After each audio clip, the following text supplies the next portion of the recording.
Well, I was talking deals in a dusty cantina, the kind of place you never take a queen. Now, dodging bounty hunters and ex-girlfriends too. Just another life day for me and my crew. Oh yeah, but then figuring Dan, the cantina band, kicked in with a brand new sound, and even shook that jabber right down to the ground. But that bass line kicks like a tractor beam. Oh yeah, hitting hard like a Wilhelm scream. Wookiees ripping arms off, troopers starting to shout. The kind of groove you read about in Rebellion magazine. Yeah, yeah, the war is over, if you know what I mean.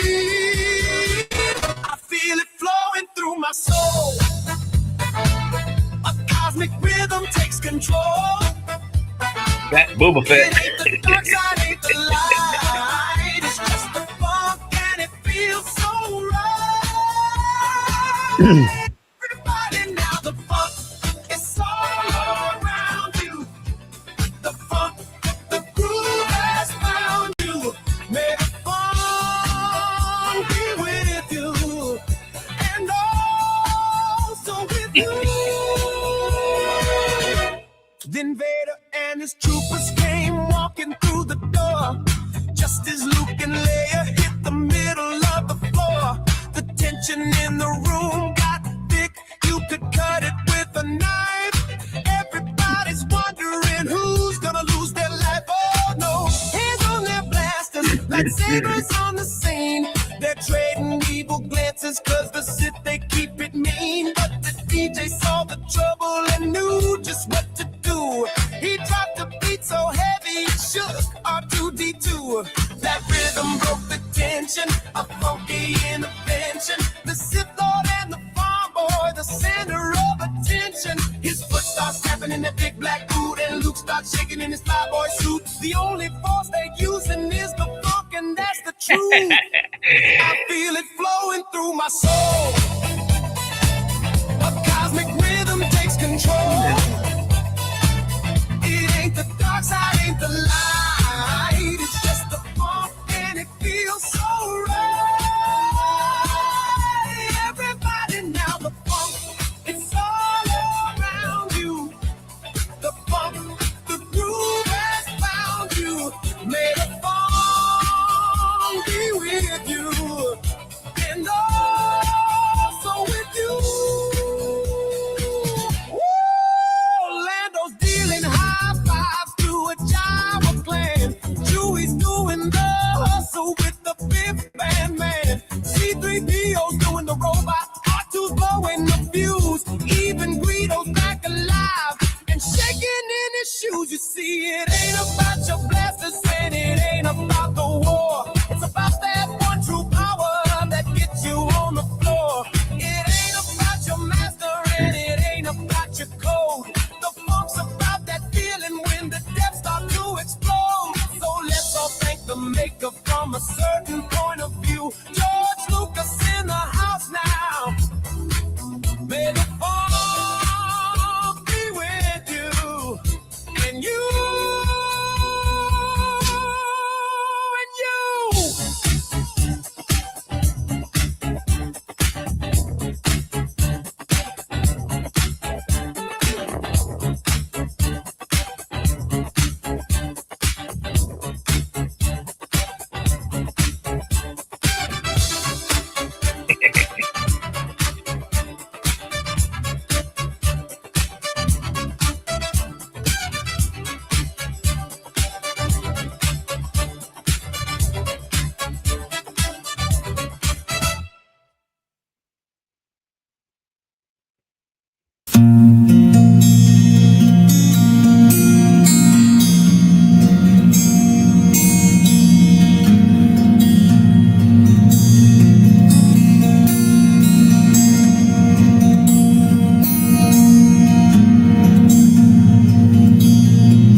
Hi, and welcome everyone to Ethereal Encounters Unveiled.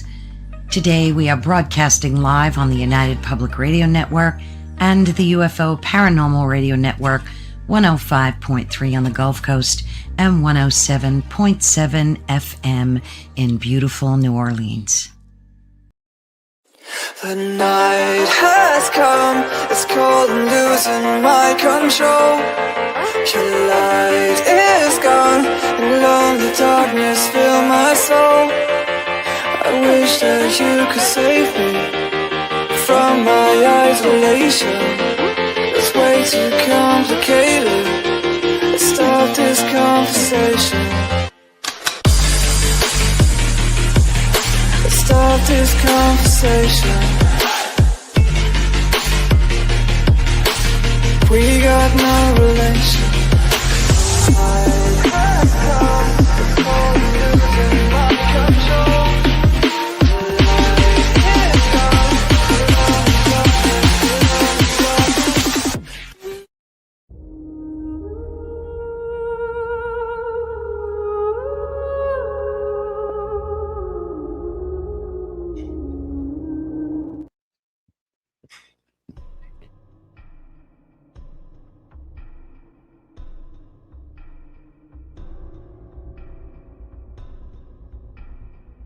Welcome to Don't Whistle at Night podcast, where Navajo legends echo in the shadows. Darren and Dawn will guide you through the sacred fire of native storytelling, where the old stories breathe, the unknown walks among us, and voices, long hidden, rise to be heard. And remember, don't whistle at night.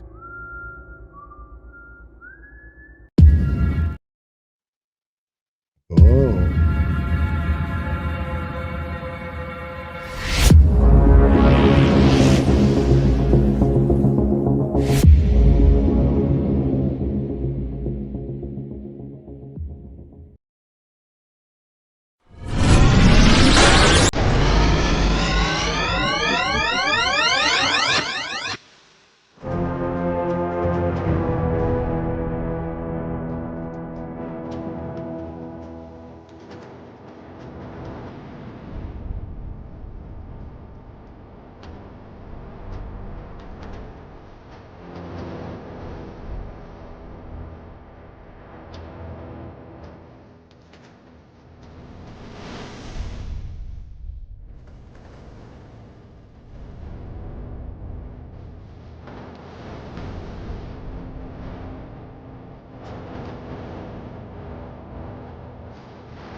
What kind of weirdness are y'all playing?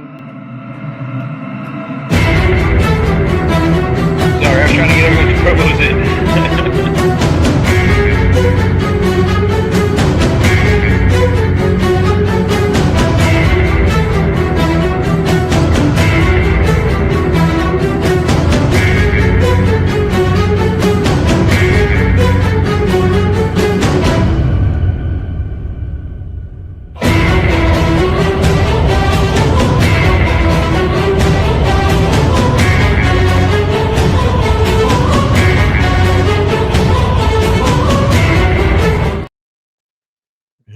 Very There we weird. go. Sorry about that, Joe. It was a short. It was a short clip of.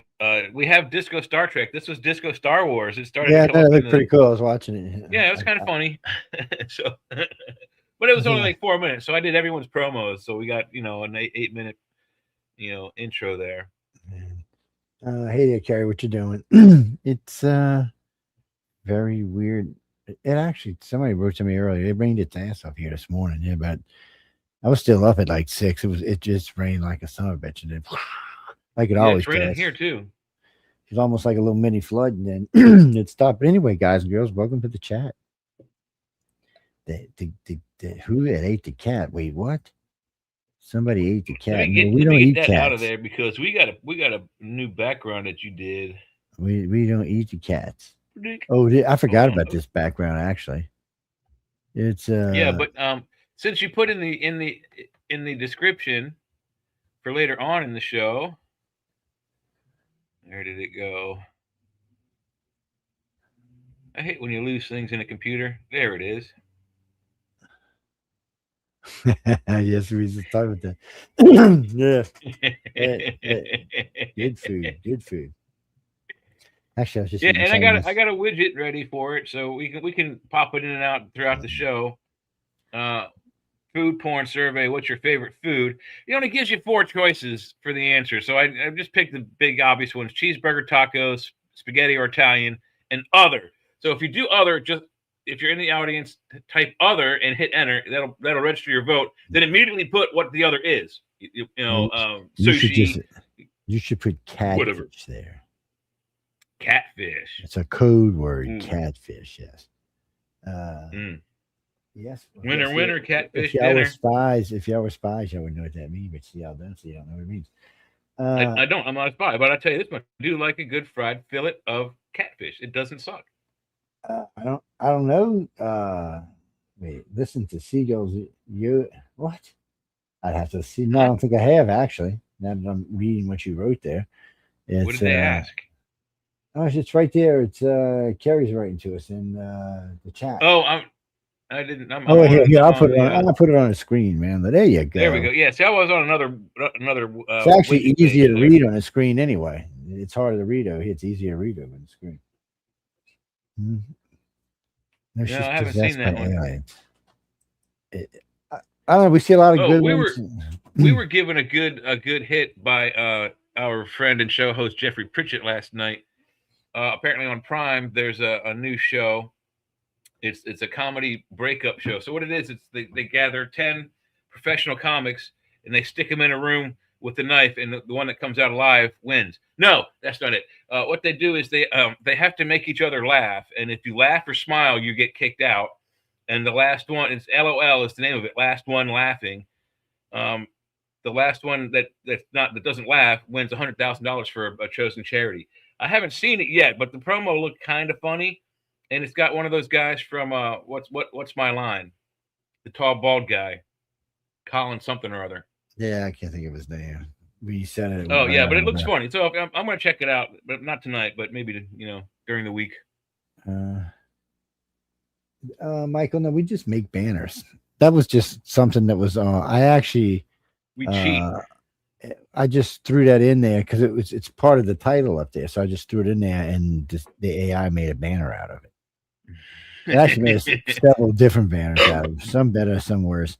I just chose that one because I got tired of messing with it. Because you can sit there and click create all day long. It's funny though, some things that don't like you creating, and yeah, it gets upset about it. Yeah, if you have if you so for I don't know how it got your last. Sometimes it does the last name, sometimes it doesn't. So like sometimes I try to put all of our last names in, and it says you can't do that. So I just put our first names in, and it goes ahead and does it. But in anything trademarked, like I can say, give me a Tron-like background with a thing called the Logic Probe, and it makes this thing that looks like it came out of a Tron movie called the Logic Probe, which is a segment I want to start doing it on other shows during the upcoming year. Yeah. There we go. We got our first voter. Cheeseburger. I like cheeseburgers. Yeah, cheeseburgers are good. Can't go wrong with But cheeseburgers. here's the thing, Carrie, and I always say this to people, and this is true. They always give you those silly math questions. This is to that, and that is to this. Well, cheeseburger is to burrito as hot dog is to taco. So, in my opinion, you've chosen tacos as well. So, well done. Thank you. Look, anytime anything to do with hamburger goes, I mean, it's all kind of things hamburgers in. Anything with ground beef generally is not something to roll your nose at. There you go, Heidi. Tacos. Oh, I need to put my tacos in there. Shoot. No, man. So it's hard to say what sells better because, like down here, you got 3 authentic Mexican restaurants within blocks of each other, but you also have 3 Chinese restaurants and one Japanese restaurant and a Thai restaurant.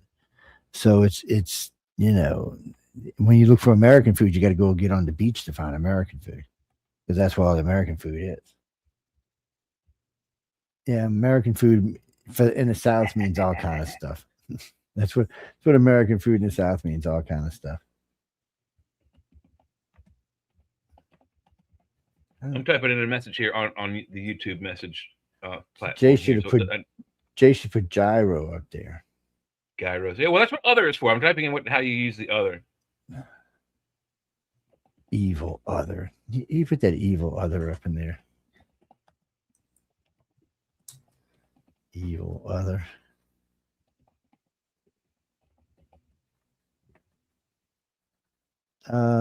No, Danielle.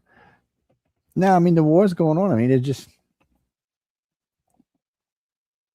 Well, how's it really? Other than gas prices, tell me how it's affecting you. Because really, grocery prices are still going down from Joe Biden era. So, tell me how it's affecting you. It's making the world safer, that's for sure. So it's taking care of Cuba and Venezuela. And in the long run, not even in the long run, in the medium run, it's going to bring gas prices way down. And what I just thought of, Joe, is on the server. I should have just gone beef, chicken, pork, and poultry. Other poultry, like turkey and whatnot, or fish. Yeah, fish. Definitely fish. Yes. Beef, poultry, pork, and fish. So next time we do something like that, we'll have to remember just to do a generalized category. It would be nice if they gave you like 10 choices, but they give you 4. Yeah, so you can get like yes, no, all. Because they don't want the whole. Yeah, well, they don't want the whole screen being taken up. That's all. That's the reason to do that. Especially if you got multiple guests on it with multiple screens popping around, moving around. Well, but there's at the same time there's this feature called hide. Yeah. Show. Sometimes you forget to hide it because you're in the middle of doing something. Yeah. Well, you got to be on the ball. And then you have also, you got this here. It's like, ooh, ba-ding, ba-ding. You can ping pong it anywhere around the screen that you like. I know. We're going to have to ban Jay from playing with the toys. I can tell. I can see it coming, Marsha. I really can. I can see it coming. It's going to be one of them things. Well, come on. It's brand new. Eventually, we're gonna have to get a co-host just to keep an eye on him playing with the toys. I know it's bad. We need to get a hot young intern producer type to do all those things for us, throwing up videos and slides and widgets and whatnot. No, Jesse. No, we're always looking for hosts. You mean for this show? I don't know. You just have to apply. Just write to me at icarcox.net or catch up with one of the boys. But it's well, I shouldn't say boys because nobody on this show is a boy, but still, it's I'm just being honest about that. But I mean, still, no, it's just a term of familiarity because I know him. Yeah, that's why it says. See, it says up there, the insanity returns as Joe Montaldo is back with the boys raising hell. Because they were here while I was in LA. Or well, they were doing the show while I was in LA. That implies that he's raising the hell, not the boys. We're trying to keep him under control. That's how that works. Yes. Sometimes that's how that works. Sometimes. Sometimes that works. What is it, Jeff? So you're back from LA, man. Are you strung out or what? I mean, it's only been like 3 days or so. No, it's been about a week, but I could sleep. Oh, been a week. Okay. I could sleep another week, man. Easy. Well, my body's it's trying to flip back to normal time because I'm wanting to sleep till like noon, which will only be 10 o'clock in LA. 9 o'clock over there, or 10 o'clock. Yeah, so I got to make myself flip back. But LA usually takes me about 2 weeks to get over. Well, because I don't sleep on there. Really, the first 4 days, I was probably 2.5 hours a night. Well, because does it run 24/7 pretty much, or do you got like quit? No. So what happens is everybody starts about 8. So I'll usually get up, go get breakfast. I'll mess around a little bit, then I'll get up and go get breakfast just to stay in between the crowds. So when they start their first classes in the morning, I'm eating breakfast, and I'll usually head over and check out some classes, and then everybody goes to lunch. So a lot of times it's been closer to lunchtime for me. So I'll catch up with like John or somebody at lunch or one of the judges or some of the winners, and we'll just sit around and have lunch and chat. And then we go back over to author services where they have more of the courses. And then depending on what day it is, like you get the meet and greet on the Friday, and then Saturday you've got the reveal where the authors see the artwork of their story for the first time. So they got that, and then there's another reveal on Sunday, and then there's a 24-hour story. So there's always something going on in the evenings. But what happens is after like the barbecue or the book signing, things like that, 7, 8 o'clock at night, everybody usually meets downstairs and either in the lobby. There's a lobby con, there's a bar, a little hideout bar, and it's got 2 bowling lanes and a dartboard and some little room. Yeah, where that's you what I can went sit into, around. them 2 bowling lanes. And then they got the pool bar and the cabana, so you can hang out down there as well. And they both of them, all three of them, you can get food in and booze, so you can sit around, drink, and eat. So they just sit around, talk. They get to sit down with the judges face to face. I mean, these are famous guys they're hanging out with and famous women, and they're getting to really get to pick their thoughts one on one. It's not like when you see somebody at a conference. When you're at like Dragon Con's great. You get to meet a lot of people, but you don't really get much time to talk to anybody. Here, I mean, you could sit for hours and talk with these people. And My they experience with Dragon Con is that it's a flash. It's very quick. It goes 4 days. Most conventions are only like Friday, Saturday, Sunday. This one goes Friday, Saturday, Sunday, Monday. Those Or 4 days. might even start. It might start Thursday. I'm not sure. I think They it do does. 4 days. I think it starts I think it starts Thursday. Thursday. But I've spoken to Richard Hatch, who played Apollo on Battlestar Galactica, and I spent about 30 minutes talking to him about his 4 comics that he wrote in the Battlestar Galactica universe, and he signed all 4 of them. I met Don Schmidt there, and I wanted to speak to him, but he seemed kind of irritated, even though I'm very well researched. Ask anybody on the network, and this would have been in the 90s, so I was still even then well researched. But he seemed really ticked off. I bought his book. I've read it several times. I keep going through it. I refer to it all the time when we do Roswell stuff. And he signed it, but 10, 15, 20 minutes, and I realized he's just going to be a douchebag. I better go somewhere else. So that's kind of the thing. It depends on also who you're talking to. You can tell right away if they want to talk to you. If they're talking to you, they'll be like, in your face. If they don't, they're like, oh, that's nice, huh? Yeah, okay, cool. Can I sign something for you? They won't look you in the eye. So yeah, you get hit or miss. But the people who genuinely want to talk to you, the guy who played Bojay in Battlestar Galactica, the guy who played Herbert Jesse Jr., I forget his character, Boomer. All of those guys want to talk to you. The guy who played Starbuck couldn't give 2 shits about you, but he'll say hi to you. That's what they're there for. It's Yeah, I mean, if you want to be shitty to your fans, don't go to the conventions where they're coming to worship you. I mean, that's kind of messed up. Captain Kirk did it, and he had to quite a few years to like get his fan base back, quite literally. It's they're interesting when you go. You're going for the fans. That's what you're going for. Well, okay, that's Right. not true. Some people are going to get paid. All right, let me rephrase that. They do get paid, most of them. Yes, free hotel room, free access to all areas associated with the convention. I don't think they get. Well, I guess some of the bigger stars maybe get their meals free. Like I bet Kirk does, but someone who played like the transporter chief, he doesn't. He gets like continental breakfast like everybody else. You know what I mean? No, see, usually if I'm on a lecture, they pay my airfare to and from. They give me a nice hotel room, usually a suite, because I like to do interviews, so they got to give me a suite. They can't just give me a room. And then I expect all my meals to be paid for, and not just paid for. I mean, so if I'm going to be there, I'm not going to just eat hamburgers the whole time I'm there. So I'm expect you to be able to, depending on what city it's in, $100 to $250 a day for meals, because it just depends where you are. If you're in DC, you can't get a hamburger for less than $50. No. In LA, you can get it. Well, by the time you get your hamburgers, your fries, and your tea, it's $36, $38.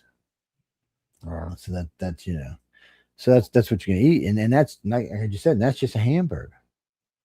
It's not even anything special. It's not a steak. It's not any other special dinner. So you're getting kind of jacked around on that. So yeah, you tell people, hey, look, feed me while I'm there. You at least eat the way you would eat at home. So yeah, yeah, and I mean, being able to especially if you're there for, like you say, like you're doing a lecture with like a convention, you've got probably 4 or 5 different lecture times, venues, at an hour, 2 hours at a pop, whatever they are.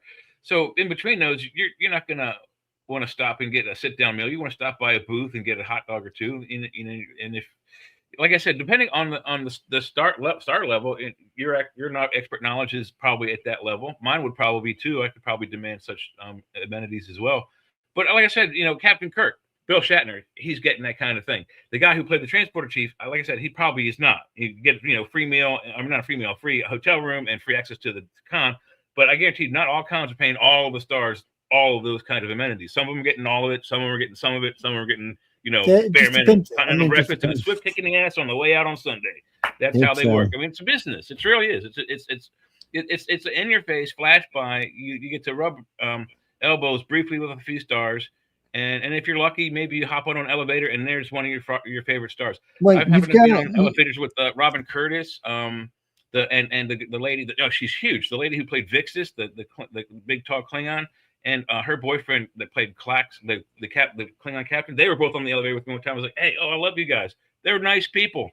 You have to go and you have to experience it. It's just it's too hard to explain all the nuances of going to a convention, whether it's a book convention or Star Trek. Well, Jimmy, no, Dragon Con is like all that combined. Yeah. It's everything.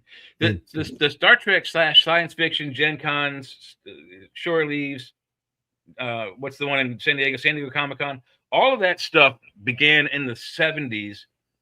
Well, probably more like in the 60s, and they were all book conventions because we still the only really entertainment systems we had back then in the 60s and 70s was radio, television, theater, live theater, and movie theater. It's about it, really. And sports, of course.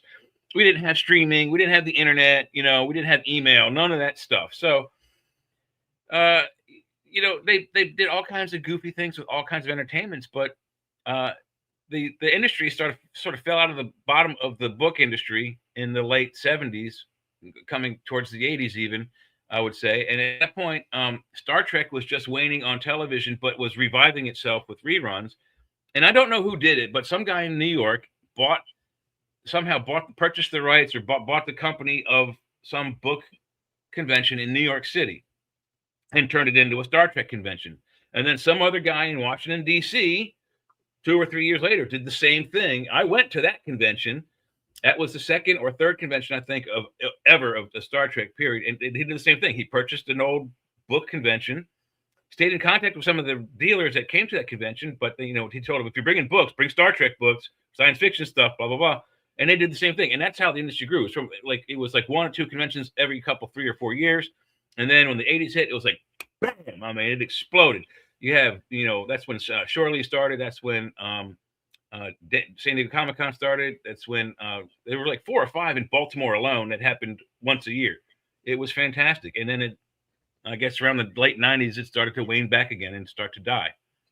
It's the economy, man. You got to have money. People got to be able to spend money. So, well, but also the other thing is that most conventions, whatever it started as a Doctor Who theme or Banana Splits or Star Trek, almost all of them are overpopulated with Star Trek fans. It's almost always the Star Wars cosplay rather than whatever the origin of. Like for example, Shore Leave is a Star Trek convention based off of an episode called Shore Leave, where they find this gives the idea for the not the replicator, but the big room that they can make anything with the yellow lines on it. The holodeck. Yeah, thank you. So that's the idea behind this Star Trek convention. It's like a Shore Leave. It's like recreation for Star Trek people, but it's overpopulated. There are very few people in Star Trek costume. I'm usually one of them, and every once in a while there's a bunch of Battlestar Galactica guys that show up. I have a Battlestar Galactica costume, so I match with them. I have a Stormtrooper costume, but I don't wear it because I have to drink a lot of water for kidney stones, and trying to get out of that when it's an urgent time, don't want to have yellow Stormtrooper armor, so I don't wear it. Man, you put one of them things in there, man. Hook a little thing up to the side, the armor. Get a little space cowboy vacuum toilet, yeah. Yeah.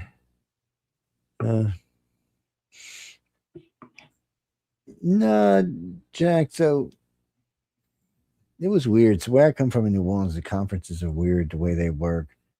Um, New Orleans is a paranormal city, but it's not big into paranormal conferences or UFO conferences. But it It's has its commonplace thing, there. People are used to it. But they have a voodoo fest where they take over the park for 3 nights and whip Yeah. out. Yeah, it's and well, there's quite a few festivals in New Orleans. So Jazz Fest is going on right now. We just ended Mardi Gras. Now we're into Jazz Fest. No, so there's a major fest every month, and then there's sub fest every week. Yeah, I don't think there's any Busy weeks in city. this. I'm talking the whole state. I don't think there's any weekends where there's not something going on. Well, you got like the Mm. Crawfish Fest, and you got the Jambalaya Fest, you got the Gumbo Fest, you got the Ooh. big gumbo You got competition me in three different jambalaya cities. fest. Man, you got all kind of fests, man. You name it, we got a fest for it. I'll tell you what, the jambalaya that I've ever had, the traditional way it's over rice, but this place it's called Huey's. It's they have I believe the home restaurants in downtown New Orleans somewhere, but they have a venue in Savannah. And when it opened up, they had jambalaya over angel hair pasta.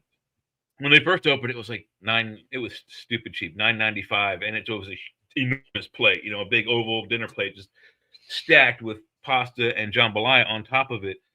And it eventually went up to like $20 a plate because it was so popular and good.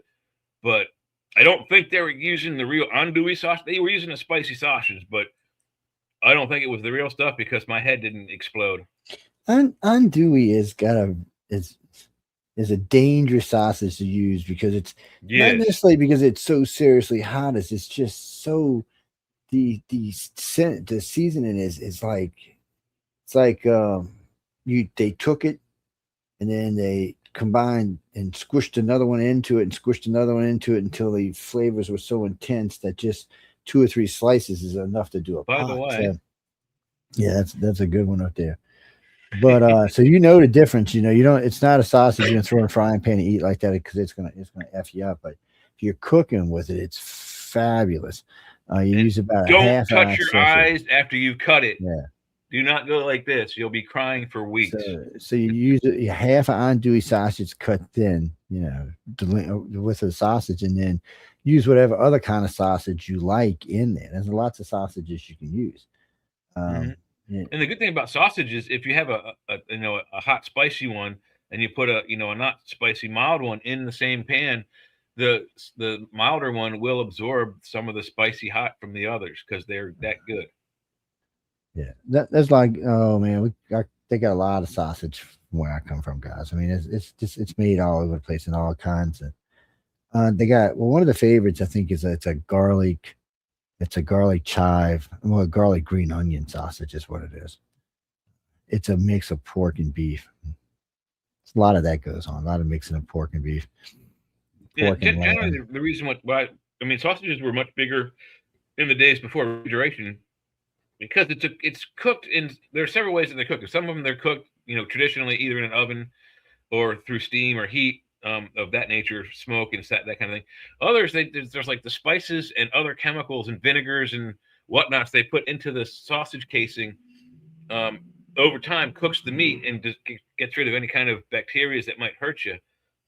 Uh, but in most cases, it was after they were done butchering. It's all the parts that they cut away from whatever animal they were butchering, and those were put into the casings, and that's really where you get the sausage from. It's usually the leftover parts. Well, a lot of times it is. It's just some bits and pieces. You can't Yeah. they're irregular shapes. They just grind them up and make them into stuff. Yummy stuff. Hmm. What you mean? Where I live? No, we'll cook anything down here. Get the hell out of here. We'll cook anything. We don't care what it is. I Mm. remember the first time we ate crow. I was like, yeah, really, literally. How they say you're going to eat crow? Well, we actually really ate real live crow. Well, it wasn't live, but But it it was wouldn't crow. live. I would hope not. Yeah, that'd be hard. Yeah, the little bitches are hard to kill too, man. Well, no, they would come in. We had a soybean patch growing in the back of about 10 acres that we used to use for the cows and stuff. And the deer would get in there, which we didn't mind so much, but damn freaking crows would come in by hundreds. And they Yeah, could pick it smell a clean. gun 5 acres away. So I'd get on my belly and crawl all the way back to the land and have two 12 gauge automatics and I just pop up. It'd be, well, just say there's a lot of birds that make it back into the air. And the bad part is the dumb birds, because the other ones' wings were spread out, but they were still on the ground. They thought, oh, okay, well, they're staying, so they stayed down on the ground, which allowed me to shoot more of the little asses.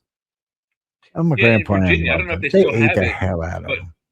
oh yeah, crow are bad. In Virginia, they're so bad. I don't know if they still have the open bounty, but it was like 25 cents a head, and no limit. So it was open bounty year round. And so like most of the rednecks in Virginia, they need beer money. They throw a couple of boxes of ammo in their shotgun, and they go down the street and bam, boom, boom, and then they collect as many uh, crow as they can shoot and bring them to the game warden and get 25 cents per body, and boom, there's your beer money. Yeah, yeah. My grandpa and them loved them. They taste they taste good. They're all just corn Dude, fed at stuff. one time, I promise you, they covered the skies over Rockville and They can Northern get bad Virginia. if there's a big Yeah. food supply around. They can get bad. Um, well, here we don't have crows. We got ravens. Well, you can tell because Oh, they're even bigger, aren't they? Yeah, they're the biggest no, ones. no, I don't. I don't know. I always get the two confused, but Hey, Google, they're a what's lot the alike. largest And breed of the crow family? I know the ravens live longer, but I don't know if they were bigger or not. The largest members of the Corvidae family are the common raven and the thick-billed raven, Ravens. both of which regularly exceed 1,400 grams and 65 centimeters. I was going to say 1,000-pound raven. What the damn Grams. raven is this, man? What kind of raven we're Grams. talking? Dry weight. 1,000-pound raven be eating your car, man. No, but they stand probably about 2 to 3 feet high at the top, top of their head, and they probably have a wingspan of probably about the same amount, 2 to 3 feet. They're a large bird, and they Yeah, will they're probably big birds. feed a family of 2 or 3 people. They're almost they're approaching turkey size, I'd say even. We get them down here, and well, you can tell the difference mainly because the crows are always in a bunch, and the ravens are usually only one or two, sometimes three, but there's not really any more than that. They don't hang out in a big Mhm. pack. Or what do they call a pack of crows? A murder? Yes, people. That's what a pack of crows is called. A murder. That's what they're called. Yeah, and that's what we had a problem with in the Northern Virginia, Western Maryland region is they literally blackened the skies. There were some, and they were just over the streets, over all the cities. I think they've controlled it now, but still, how do they get that out of control? There's no natural air predators over those areas because all the big dangerous birds have been shot and killed as well. Well, and another real bad problem about crows is they have a tendency to eat eggs and babies of other birds, especially insect-eating birds. So Yes. when you have a large population of crows, that means they're killing a lot of your insect birds, which you don't want that happening because guess what? Yeah, you need sparrows and those little, chirpy, wimpy birds like orioles because they eat a lot of bugs. You also don't turn away your possums. They look scary and all, but they're not. They have conical teeth. The reason why they have conical teeth is because their number one favorite meal is ticks and fleas. So if you have a possum problem, realize this: you don't have a possum problem. You have a tick and flea problem. When the possums go away, you no longer have a tick and flea problem. It's weird. When I bought this property, I treated the back with the stuff we use for ticks and fleas because I got dogs, and then a couple of years after that, I treated the dogs with those pills. Yeah, and it's funny we haven't really had ticks or fleas. We do have animals come across. They have possums come through. They got raccoons that come through. They got the otters live down there. They got all kind of birds that come around. But for some reason, we do keep the yard pretty well cut too, so that helps. But for some reason, it keeps them down and out of here. And if I do see any of my dogs, if they get fleas, or which they don't even have fleas now, I'm not treating them with anything. They go outside all the time. If I see them, then I'll spray the yard again, and it tends to get rid of them. Well, I think also the fact that you're close to the water too is less likely an area for ticks and fleas. I don't think they really like wet, moist ground. You know what else is weird? A couple of times out of the year, the dragonflies just hover over the entire yard. Yeah, I mean, they're eating mosquito larvae and other bugs that are they'll spend a couple of water pools. They'll spend a couple of days just hovering around the property, hanging out, and then they'll leave, and then the butterflies come, and then they'll leave. And because we get the monarchs come through twice a year, Yeah, not they like come for they the do in pollen. The other Florida. ones are coming for bugs. Yeah, You get your bug sweepers come in first to clear the area. Then the butterflies come in that it's safe now. And they eat they collect all the pollen in your backyard and they take off. And the bees come in behind them and grab what's left over. well, I have lots of flowers on the property, so it's Yes, so you there's have always pollen. what But the whole right side or left side of the house is all rose bushes. Yeah. we got the front's got rose bushes, and then there's 10 crepe myrtles down the driveway, and then 10 or 12 on the side, and then another 4 scattered around the property. And then there's 2 big, massive mimosa trees, and then there's wisteria, which we Ooh. get in the early spring. We get So you guys have fresh mimosas every morning for breakfast. That's good. right, man. You just pop them off there. When you see people, when you take a mimosa flower off the tree and you drop it in the water, it turns into a mimosa drink. Yes. Turns into vodka and orange juice, or what is it, wine and orange juice, whatever it is. Something like that. It's champagne. I think it's champagne and orange juice. Yes, it is champagne and orange juice. So there you go. Instant mimosa, and the flower's pretty floating around there to boot too. Boy, talk about something else. You shake them and freaking pollen goes and pretty squishing soon, all over up the here place. anyway. I don't know down there. You probably already got it, but pretty soon the hibiscus will be coming out, and they're pretty. I like them. They smell nice, but they don't last long. I mean, it's like they grow, they get real big flowers, and then the stalk is like, oh, that's too heavy. They fall over and they die. And it's like, can't you stick around like at least through midsummer? We had gladiolas start blooming in March, and they will bloom all the way until August. And the crepe myrtles will bloom all the way until November. And then all of a sudden, there's no more flower in anything.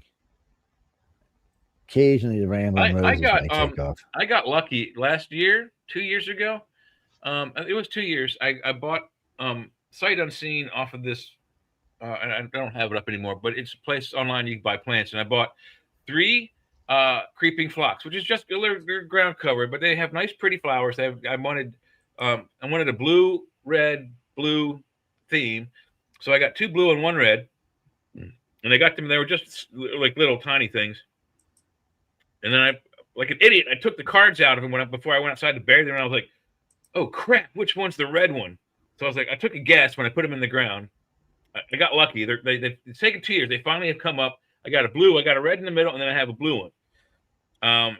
But they're very slow coming. I think it takes like 3 years. But once they come in, they'll take over that whole space. And then in front of that, I think I'm going to replace what I have there with more of those same things, because what's there isn't coming up.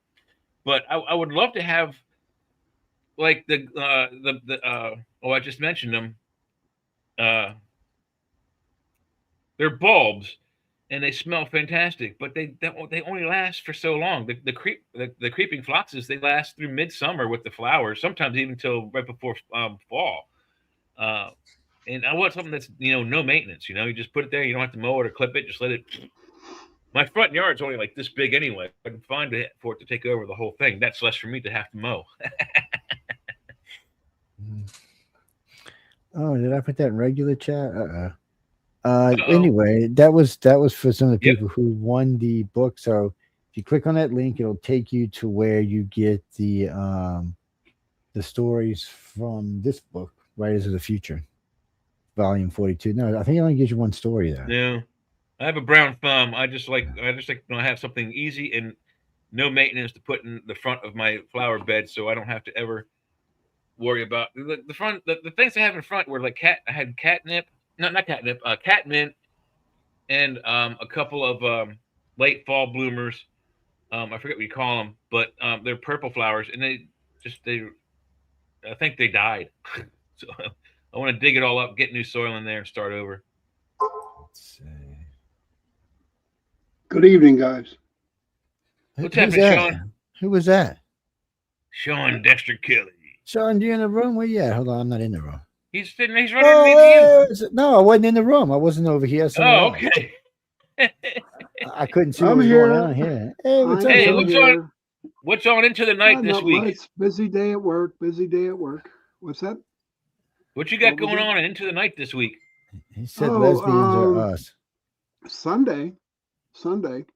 I am back in 2012. I was a producer for a 13 episode Raw Fear.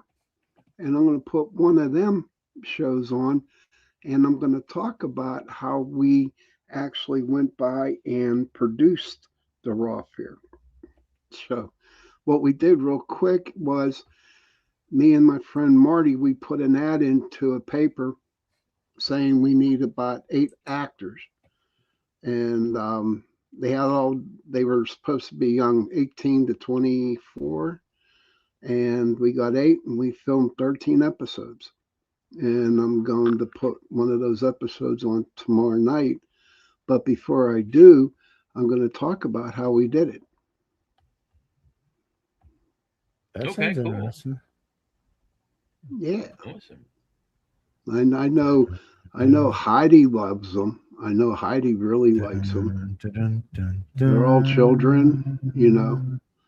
I'm just going to come out and pick out some of the good ones. Well, that kind of stuff's always cool. Ow, to put up. Ow, sorry. Oh, got stuck there, man. So Actually, what? Johnny, we get ready to go to break. Actually, so Okay. we're gonna take a quick break. What do you mean? Who loves Bernie Sanders? No, come on, Joe. That would be Who Jeffrey said that? Pritchett. Jeffrey Pritchett loves Bernie. Does he really? Then Jeffrey should Yes, have he a lot does. of money. He does. Huh? Yeah, I know. And Jeffrey should have a lot of money. Anyway, Jackie, I don't know who you're talking about. That doesn't even sound like a real thing for this network. No, I just don't see anybody here. It's not that. No, we have liberals. That's not what I mean. No, we have liberal hosts. That's not what I'm talking about. I'm talking about you and your weirdness. I just don't think any of our hosts are that stupid. No, I just don't think so. Anyway, we're going to go to break. Yes, you know that thing where you go to break and you got to pay your bills and. Are we coming back with more food porn, or are we going to switch? I don't know. We'll see. I I don't know. We'll see when we get back. See. All right. I might have to go get something to eat anyway while we break. So I'm kind of hungry. Do you want me to play promos, buddy?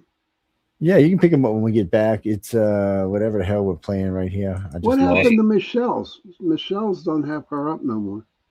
Look what I just noticed on our last week's banner. It says every Friday. That's not correct. For the chat. Michelle don't have her promos up. Her promos? Why? I don't know. They're not in the queue. Oh no, because they're on her and her thing. Yeah, I think she moved. There's a lot of people that moved out, so people are putting stuff in their own folders now. Yeah, so you gotta go snatch them. You have to go look to be sure, but I think that's what she did. I just think she's got them over there. She's just making room for us because she knows we like playing with the banners. Oh, okay. Because Jay and I get stupid with banners, so she's like, guys, come on. we do get a little retarded with the banners, but no, Jack, we just like making banners because there's some cool ones. Yeah, there's some cool ones. And it's easy. So we can do it like per show. We can make a topic specific background. We can do Christmas themed backgrounds when we get towards holidays. It's going to make the backgrounds a lot more interactive and fun, I think. Yeah. But anyway, we're gonna go to break. I haven't played this song in a long time, so I think we're gonna go ahead and play it. No, it's nothing like that. We're not cursing songs. I don't think there's any cursing in this song, unless I happen to go by the mic and say "fuck you" or something. I just I don't think there's any cursing in it. Huh? No, see the guy on the bench with the microphone in this picture? No, that's Sean back in the day. Yeah. He was a crazy bastard. Look at it. No, man, look at it. He's a crazy motherfucker. Up to, yeah, fuck you assholes. Yeah. Fuck you people. Look at it, man. Jay's over here trying to be quiet and hiding back and chilling, Didn't see me in behind the sign back there. What the fuck's going on? He's indulging in some Mother Earth. Oh, man. Yeah, when we come back, I'm going to show everybody what I have on the one side, and what I also would like to get for the front, I think. But one is seeds and the other is like live plants. Yeah, No, actually, we're playing. We should say the chat up in smoke. No, nobody around here smokes, man. Shh. Damn. I was talking about cigarettes, Joe. I wasn't talking about the wacky tobacco. That's what I was talking about. Cigarettes. Wacky Backy's legal now. Who cares about that shit? Some cigarettes to get Hey, you put in Wacky jail. Becky's legal too in some places. Damn. 41 states, I believe. 27 recreational, 41 medical. Well, no, 13 it's different decriminalized. now. No, it's officially a Scheduled 3 drug now. Oh, yay. Yay! So it's been changed. It's Are you officially sure? scheduled. 'Cause I Oh don't yeah, think- Whoa, whoa, whoa. the guy but- the guy did it the other day, or at least they were signing it the other day, and we were watching. They said this is it. Adios amigos, because now they can do all kind of experimentation they couldn't do before. So they've moved it out of being an addictive drug to a non-addictive drug. Hooray for marijuana. Well, Jackie, we're just gonna have to wait and see where it goes. Still doesn't mean it's for everybody, but it's a good sign. Well, the Democrats ain't gonna fuck with it. They've been trying to legalize it forever. Somehow another Republican stole it from them. I'm not even sure how the fuck they did that. I know, I'm the same way. I'm like, what the hell's going on here? Anyway, here we go, guys. The night has come, it's cold and losing my control. Your light is gone, and lonely darkness fill my soul. I wish that you could save me from my isolation. It's way too complicated. Let's start this conversation. Let's start this conversation. We got no relation.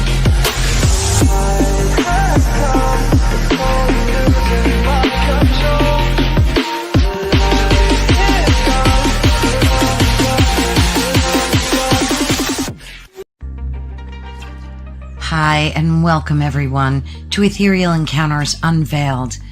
Today we are broadcasting live on the United Public Radio Network and the UFO Paranormal Radio Network, 105.3 on the Gulf Coast and 107.7 FM in beautiful New Orleans.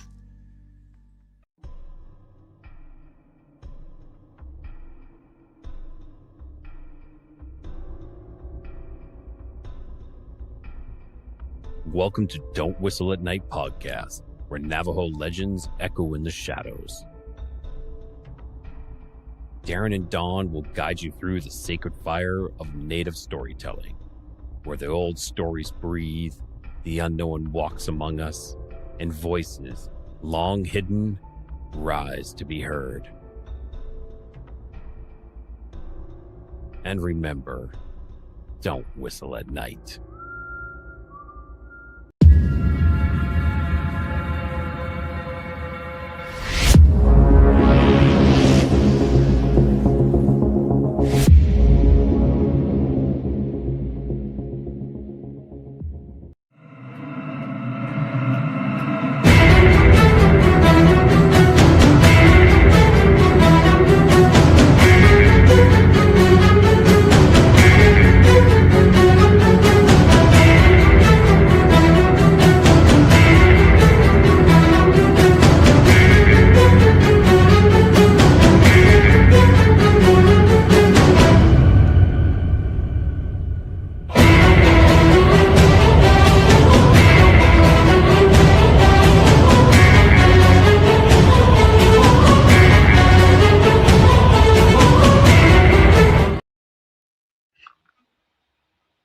Hey, welcome back, everybody, Ooh. to chat. Hello, hello, hello.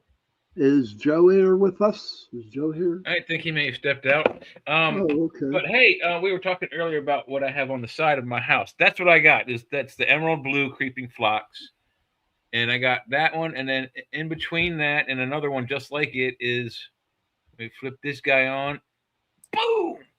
Whoop, whoop. Hold on a second. That didn't work out. We call that lesbian Yeah. flowers down here. Here we go. No, this is ground cover. They aren't even flowers. That's the one that's in between. And that's transvestite flowers.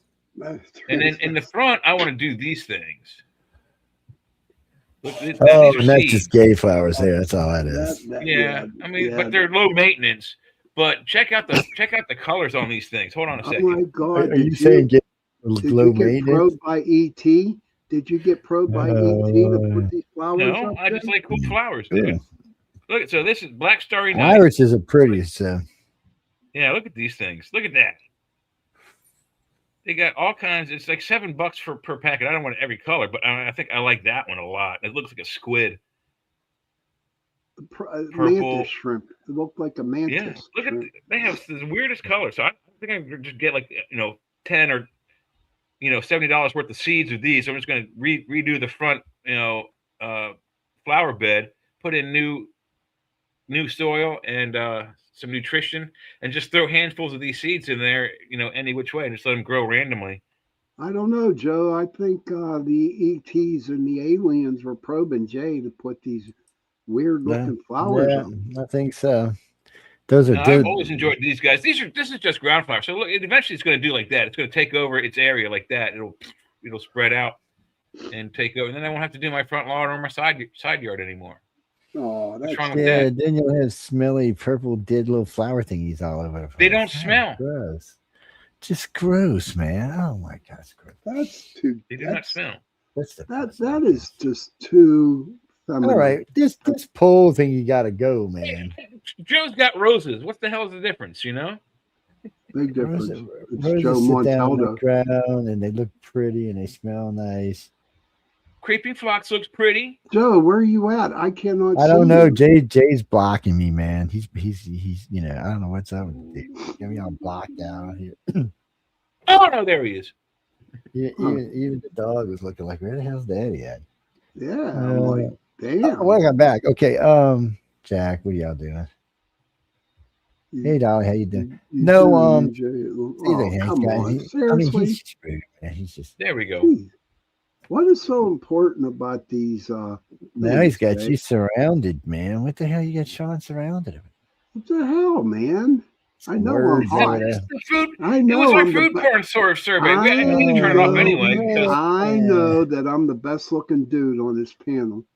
Hey, I won the contest. Bite me, buddy. It's all. No, I don't think so. I don't. Think we got the stat numbers, man. We seen the stats yesterday. You cheated, man. You cheated last night. Cheated or not, I still won, man. You cheated on the cheeseburgers too. That's why he's got me surrounded, Joe, because I am the hottest dude on this panel. Look. Yeah, but we finished the food porn segment, so we're going to stop that poll, and we got a total of 6 answer for cheeseburger. I'm going to take 5 away, or 4, so it's like 3 called for cheeseburger. Joe 2 cheeseburgers. Why are you taking 3 away? Cheeseburger still wins, and then tacos was number 2 with 2 people. It was me and Heidi, and then other. What was the other? I didn't catch that one go off the screen, so. Dolly says we're up in the mountains. We have azaleas and whatever that is. I have peach tree, figs, pear trees, and apricot. We get azaleas and bitches bloom everywhere. Plus, she raises bees. That is like so awesome, Dolly. Yeah, I miss. I was the same way, Dolly, in high school. I raised bees. Mostly I got C's, but sometimes I would get a B. Yeah, he's a bee, all right. Yeah, he's a bee. Buzzing, man. Buzzing. I heard the strange buzz, Joe, when I popped into the room tonight. Yeah, double buzzing.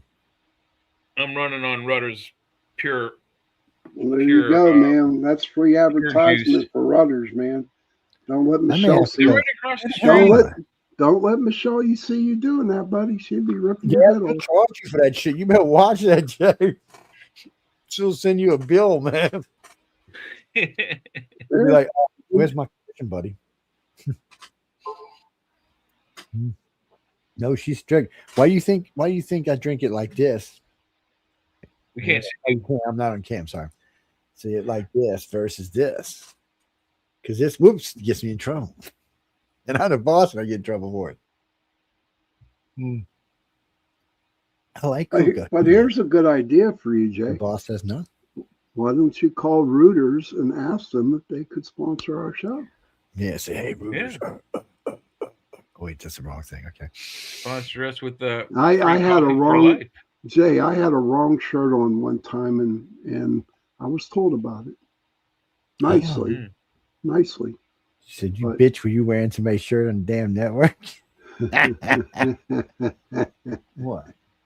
You know, sassy about that. Yeah, he's supposed to be back here. If y'all hear something thunking every once in a while, it's my fat dog's tail. She knows she's supposed to be in the studio. Hey, did the baby dog puppy, did she get any bigger? No. My dogs are all full grown babies. Yeah, they full grown. They're on enough front on that. The only thing she'll do is get fat, and that's if we let her. She's 5 pounds. She'll be 5 pounds for And Michelle's is 2.5 pounds. Think about that. Mine's tiny at 5 pounds. Michelle's is 2.5 My pounds. cat weighs more than 5 pounds. Yeah. Now Fiona, she's different. She's about 10, 12 pounds. She's a big old fat girl. And but for most of our Chihuahuas always been around 4 or 5 pounds, except for Charlie. They're ankle biters. No, they don't bite. That's the thing. You see, you can actually teach Chihuahuas for the most part not to bite or to bark. Their biggest problem is they think if they see another dog that they have to protect you from the Rottweiler. They just don't understand that they 4 pounds. Shit, one of my Max, like they got my son eating, like they got both the middle size, and like they got both of us killed running out the street to throw his ass out the street. Look what Dolly just wrote. Yeah. Her dog's 165 pounds. Those dogs are huge. Oh my. I want to get a pug. Seriously, I want to get a pug. Yeah, not that I have an ugly, attention hound. He's very cool. His name is Admiral. I just want a pug. I think they're the cutest dogs out there. Oh my God. Smushed faces. Somebody been probed by the aliens, yes. Yeah. No, man. Growing up, we had an English You get a bulldog. dog with a regular face, dude. Come on. No, man. Man, buy American, man. Buy American. What's wrong with you? Damn, shame. This is Buy American Network. What the hell, man? Yes, Yeah, he's just and trying to I buy say that as I fun. have a German Shepherd. Yes, yeah. Oh, yeah, old German Shepherds. I don't know when the last time they were German. Yeah, I told you. I don't think it's a German Shepherd. I think he's an attention hound. Yeah. The hell's an attention hound? One of them ones that I'm going to be So up your he's ass begging for 24/7. Yeah. Every time you turn around, his nose is up your crack. You're like, whoa, Yeah. what? Get back, buddy. No, Dolly says she needs the big dog because of the bears. Yeah, if you live out and where the bears are, it's good to have. My ex son-in-law, he has King Corsos, and Those are some badass dogs, man. yeah, well, this particular one almost ended up put down because they tried to eat somebody's Chihuahua on the street. It's I guess the Chihuahua pissed it off and just went to chomping. They big dogs. They muscular, strong dogs. Yeah. We used to have at the retail store I worked at these idiots because down on the same mall in the strip mall down at the other end there's a pet store, one of those ones that you can bring your pet in, to the store, buy treats and toys and whatnot. Well, so all of these idiots thought, oh, it'd be a good idea. Let's bring our dog into the hardware store. We got forklifts, 11,000-pound forklifts driving through the building, and these people have these dogs that at any time, most of them aren't on a leash, could pop out of someone's arms and run under a forklift, and boom, they aren't going to survive that. And I brought it up all the time when I was on the safety committee with the store, managers and stuff. Like they should have a sign at the door, which we do, that says no animals, but if they have to bring their animal in, at least put it on a freaking leash. I've been nipped by a dog, and at least one customer's little girl got, her hand bit, and stitches required by a dog in the store. So I think it's just, people can be irresponsible and ridiculously stupid with their pets. Thinking that, it's like, yes, it's a family member. That doesn't mean you bring it to a restaurant. You don't bring it into the grocery store. We have people bringing their dogs into the grocery store. In most counties, that's illegal. It's a violation of health. Unless it is your service dog or unless it's a service dog. Yeah, I'm talking about pets, not service dogs. No, but pets. a lot of people use their pets as what are they? As a service animal. But when you have a legitimate service animal, Sean, you are given a license it's like your driver's license for that pet.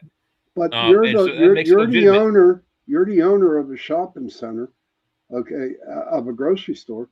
And you're going to tell this person not to come in? Yes. Why? You'll lose business. Okay, so you'll lose business. I have a food license, and you bring your dog. into your pet dog, not your service animal, but your pet dog into my area, and the inspector sees you, they can close my store down because of that. Yes, I'm going to ask you to take your animal out. Yes. No, That's just a law for foodborne safety, foodborne illness safety. You don't bring your regular pet dog, cat, bird to a restaurant or to a grocery store. It just shouldn't be asked. It's common courtesy. no, I They're agree with not you. allowed. You're not allowed to bring them in restaurants down here. Even service dogs can't go into the restaurant. So they'll have some of the fancy restaurants will have a little dining area where you can bring your dog in. But anywhere where food is actually on a countertop, the animal is not allowed because a flea could jump on the food or a tick or anything. Yep. So Mhm. they're like, nope, can't do it. We don't care, service animal or not, because because you can't put everybody else's life at risk over one other person. It just doesn't work that way. So and none of these businesses are going to take the chance of losing their business in the French Quarter because of someone's dog. And there are places that you can, but down here I notice a lot of restaurants do is they have outside areas. So because we used to take Mhm. the two male chihuahuas we had, we used to take them everywhere with us. Al fresco dining, they call But it. we go a lot of the bayou restaurants, or you can sit out on the back porch and eat. The dog just lay there and mind your own business, watch the alligators and shit. They do their things, and you can walk alongside the water and stuff. So but in a regular restaurant, no, you don't need a freaking dog in the restaurant with you. I don't want dog hair on my food, even at home. I don't want the little shits hanging out. They need to go do something with themselves. Much less, I'm in a $high restaurant. And I got fur flying around. No, I'm not gonna be a happy camper. I'm gonna want you to comp my $300, $500 meal. I'm gonna be like, oh no, you got to comp that. I had dog fur on my meal. I'm sorry. My wife threw up all over your restaurant. Give me some freebies. Uh, No, I Jack, can see that. Yeah. it's just you got to be careful. No, because again, Yeah, you I mean, can't discriminate, there's, but I you mean, there's can't lots just of good reasons. Do you want to be sitting in a restaurant where someone has brought their dog and their dog is looking at you like, I can't wait for you to drop that shrimp? No, thank you. yeah. I would like to eat my meal in peace, especially if I'm at Well, a like restaurant. some of the Mexican restaurants, what they do is you can sit in a booth along the edges away from the where they serve the food, so they can bring you food to the table. It's okay if your dog sits there, but your dog has to be on a leash. Um, well, anybody who brings a dog in that hasn't been properly socialized is stupid. You have to Yeah. socialize your dog before you bring him in any kind of confined restaurant place like that. I mean, you just asking for trouble if they're not socialized. You don't bring We them in the had a convenience store if they sell we had food. You don't bring them into the grocery stores, we fast food restaurants. we It's just common courtesy. we had a lady. She would bring her dog in a baby carriage. Yes, a Well, she's a baby Oh carriage lunatic, yeah. clearly. with No, the no, net. no, no, man. We have we got one for our dogs. They got little clips inside them to clip to the dog's thing. You roll them out like if you go in a flea market or something. Just put them in the stroller and go. It's great. What the fuck you talking about? It's great. I don't have to worry about my dogs biting anybody. And if anybody sticks their hand in the netting or in the thing, they broke the law. If they get bit, that's on them. And ain't on my dogs won't get put down. It's so man, what are you talking about? You get them, put them in there, and go. No, and nobody tell, and see, even in restaurants, they don't tell you anything. Lowe's, Home Depot, they're like, oh, that's cool. They're good with that. They don't even mind because they're inside a closed area.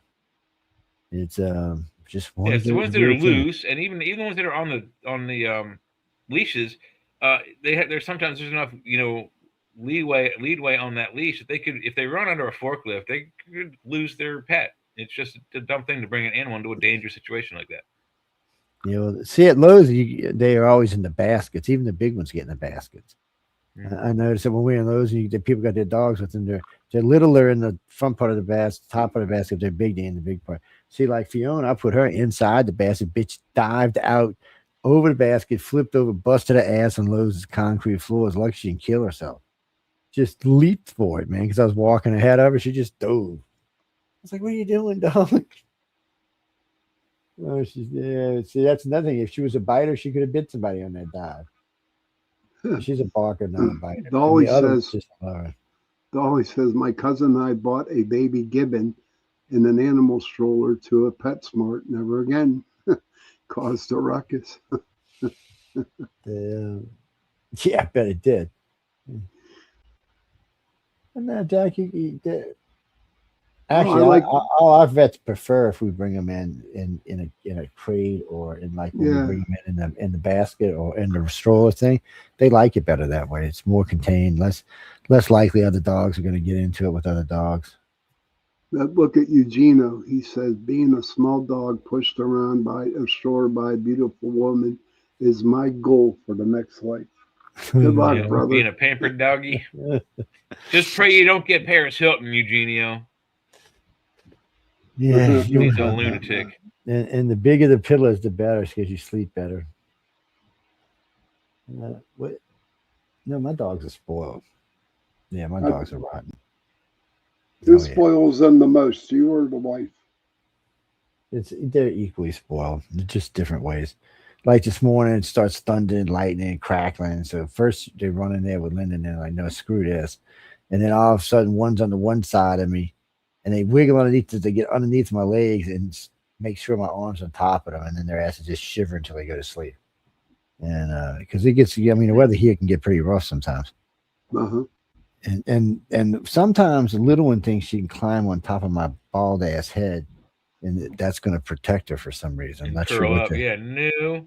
not Don't sure think what she so. thinks she's doing there, but nah, they just, but they'll get underneath the quilt and go to sleep, especially if I've got the little the window units on instead of the big unit. If the big unit's on, they just uh they just find a place and go to sleep. If the other units are on, they get directly in the path of the AC. Well, Jenny, we got the way our house is designed. We have 12-foot ceiling, so whoever designed the air conditioner was not really bright. So they put the vent at 11 feet. So in the Yeah, wintertime, heat rises. So the vent's at 11 feet to start off with. So all the heat's gathering on top of the ceiling. It takes forever to get to the floor. By the time it does, it's it's too cool. Well, late. AC, I mean, cold air sinks, but even that case, because all the hot air is built up in your ceiling from summertime, they cools, it comes through the hot air and gets warmer as it comes down. It sucks. So we got mainly because of the studio, we put a window in and a big one in the studio, and you'll hear it sometimes during the show because it gets really hot in here. So, but we have them. No, they're only in the house in the summertime because the AC is fine for the rest of the year. But in the summertime, so this house, when we first bought this house, we'd come stay up here and we would leave it off all week. There was nothing on. You'd walk in the house on a Saturday, it's like 145, 155 degrees. You open all the windows up, turn the AC on. We would leave on Monday to go back to work in New Orleans, and it was still like 90 degrees in the house. So we just got to the point where we just left the AC set on like 78. So when we got here, we could the bill in this house when nobody was living in it was about 450 a month, and then living in it, and it really varies. If we're only using the smaller units, it's way cheaper, and it stays colder. It's aggravating actually. No, we talked about maybe putting ducking in to lower the AC vents down closer to that. They should be around 8 foot. Yeah, that's where they should be at. That should actually be the top of the vent should be 8 foot. It should actually be at about 7 foot. Well, yeah, because most rooms are 8 foot and hits the ceiling and blows along your ceiling, comes down your walls, and the heat settles the way it's supposed to. AC settles the way it's supposed to. But when you got vaulted ceilings, it's. Let me see. Maybe I can show you. Let's see. Maybe show it. So there it goes. Damn, that's high. Can we find it? We ain't even up to the top yet. There's the vent. See it freaking up there, man? Yeah. Holy shit. Outrageous. It's insanity, is what it is. So we'll have to fix it. But it's okay. No, that's different. So it's a pain in the ass, and you can see the vents are actually extra large, actually bigger vents, but the whole house is like that. So everything's up in the damn. It's where your attic would be. So all of that, basically, once you get above 9 feet in the house, in the summertime, all of that air is 5 or 6 degrees warmer than the air below it. So when you're blowing all your air conditioning through there, it's if you set on, you're hoping it's coming out around 70, you're getting at about 75 on the floor. It sucks. And it means your AC is working constantly. Because by the time it gets everything cool enough upper and lower to keep the house good and cool, it's been running for like 3 fucking days. Just Hey, and Joe, I hate to be an asshole, but can you? I'm tired of well, looking at your eyes. It says live 11916. what do you mean like that? Yeah, yeah. That's Move your Jay's face. fault. Jay does that shit. Jay's That's the what. one. How do we fix? That's was that with this one that does that? I think you got to take the one of them off, and No, it it's goes up here. Hang on a second. say, It's either on that side or it's on that side. yeah, put it on your side because your head's not in the middle. Mine's on the side for some reason. I gotta fix my camera since that's gonna That's take a his little bit more. profile. That's his profile shot. Do do do do do do. He's trying to Ah, be the sexiest man on this panel, but he has to wait. realize he isn't. Hold on. I Let's see. am. Hold on. Is this what I'm looking for? No. What the hell is this? Okay, that looks like some pervert shit going on there. I don't know what that is. All right. So what was I looking for? I was looking for. Is this what I was looking for? Image file. Come on, thing. Show it to me. Don't ding-a-ling me, motherfucker. Oh, wait. That's not what I was looking for. Which one is this? Oh, let's see. Always good to have good looking woman around you. Look at that. Look at that person. There we go. The Goodwins. Yes, Mr. John Goodwin and Mrs. Emily Goodwin, president and vice president, and this crazy bastard. He's a lucky guy because she is a beautiful woman. He's a lucky guy because he's standing next to me. What the fuck are you talking about? Oh man, you got to teach these guys right, man. I am teaching her. I call it as I see it, man. Yes. It's I wonder somewhere around here. Oh, yeah. Hold on, I'll put the link for the book out. Hold on a second. What did I do with it? There it is. Yeah, Okay. Joe's in his suit. Yeah, you should see all his personal profile pictures with him in his suit. It's mini suits. What do you mean, man? I like my suits. I'm How a can you fan wear of the suits, suit. man? Suits suck. Suits are fabulous. No, they're not. Yeah, They're especially not. when they're made right and cut right. They are When fabulous. when they're cut to fit, they actually are. They feel better. They Do you are remember there. what were they? The leisure suits. Do you remember those guys? No, The I remember leisure suits. those dumbass things. The It powdered blue. it was from the '70s, man. They even had corduroy ones, man. Yeah, they had all Yeah. kind of freaking leisure suits. Everybody was walking down the streets going zip, zip, zip, zip, zip. Leisure suits. They were funny.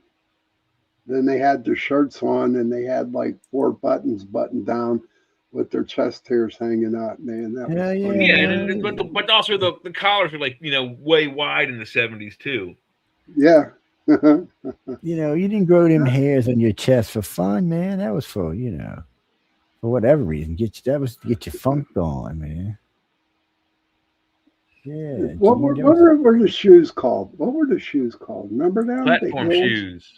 Yeah, Platform all kind man. of shit. Oh my god. They had Hair- that's where core fram came from, that generation. Well, every person in the Navy was happy when they came out. Yeah. I still did mine old school, but core frames are great. Carrie says that she admits suits make a man look like a hot tamale. Suits are good looking. There's 191 days to the U.S. midterms. dun dun dun dun dun dun dun. Yeah. Did you see what that judge did in Virginia, man? Shut them people down. Oh yeah, he Or- shut him down. Bitch slapped him Oh, in the for next for the redistricting, yeah. Yeah, shut them down like a freaking So hot tamale. Said we're not playing this game. We're gonna do this. Well, because they broke their own rule is what the problem was. And yeah, they're trying to rewrite the constitution of the state to make it more legal, I guess is the word. And then they're also at the same time this fake liberal is going after or this fake conservative rather is going after doing a huge gun grab in Virginia. Glad I don't live there. None of that's going to get held up. I mean, the Supreme Court's going to overturn most of that shit. It's and like this thing right here, they see like with the California one that got overturned, and these were both their own judges. These weren't Republican judges; these were Democrat judges that did this. They're like, no, what are you doing? You can't do that. It's not how the law is written. You know, they were trying to take advantage of something that well, they got slapped for.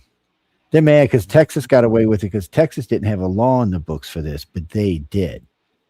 But also, I think at the same time, though, what California did was counteracted by what Texas did. So no harm, no foul. I think that's why it was allowed to go through, because it rebounded. No, one in California was kicked out. It was. Oh, was it? Okay. Yeah, but it's another one because California has a rule. They can only vote on this at a certain time. California did a special election, which is actually against the rule. The law. The judge said, no, you can't do that. He said, you just tried to rewrite the law to make it work for you. He said, but that's not how this works. That's what Virginia's doing. Exactly right. Yeah, and that's basically what they're saying. It takes a constitutional amendment to do that, and you don't have the votes for that. Or the authority. Well, no, they've only got 50. They've only got 52 votes in their own Senate and House in Virginia. That's that's enough to get some things passed, but it's not enough to get everything passed. Some things need a bigger majority, especially when it's dealing with money. Yeah. Jimmy. Boy, that governor showed her true colors, didn't she? Almost immediately. Once she got elected, it was like, big. I'm not conservative, by the way. I'm an idiot. Hello. But we knew she was an idiot from day one. And fortunately for us and Virginia, you're only allowed to serve one term consecutively as Virginia governor. So she's got to step down. And honestly, I've grown up in the area. I have never. I love the state of Maryland. It's a beautiful place. Hate the politics. I hate Virginia. Beautiful state, but I hate the politics, and I just every time I go there, it's one of the fastest growing communities in the United States. What the county is my brother lives in. I can't remember now, but it's the fastest growing community in the United States. Every time you go there, there's a new neighborhood, a new strip mall, mall, all kinds of businesses, and it's becoming overwhelming. And there's just too many people. We always talk about this on other shows. We don't have a population problem on the planet. What we have is a concentration of population on this planet. People spread out a little bit. There's plenty of room for everybody. Yeah, we got idiots on this planet. Is what we got. But yeah, we do.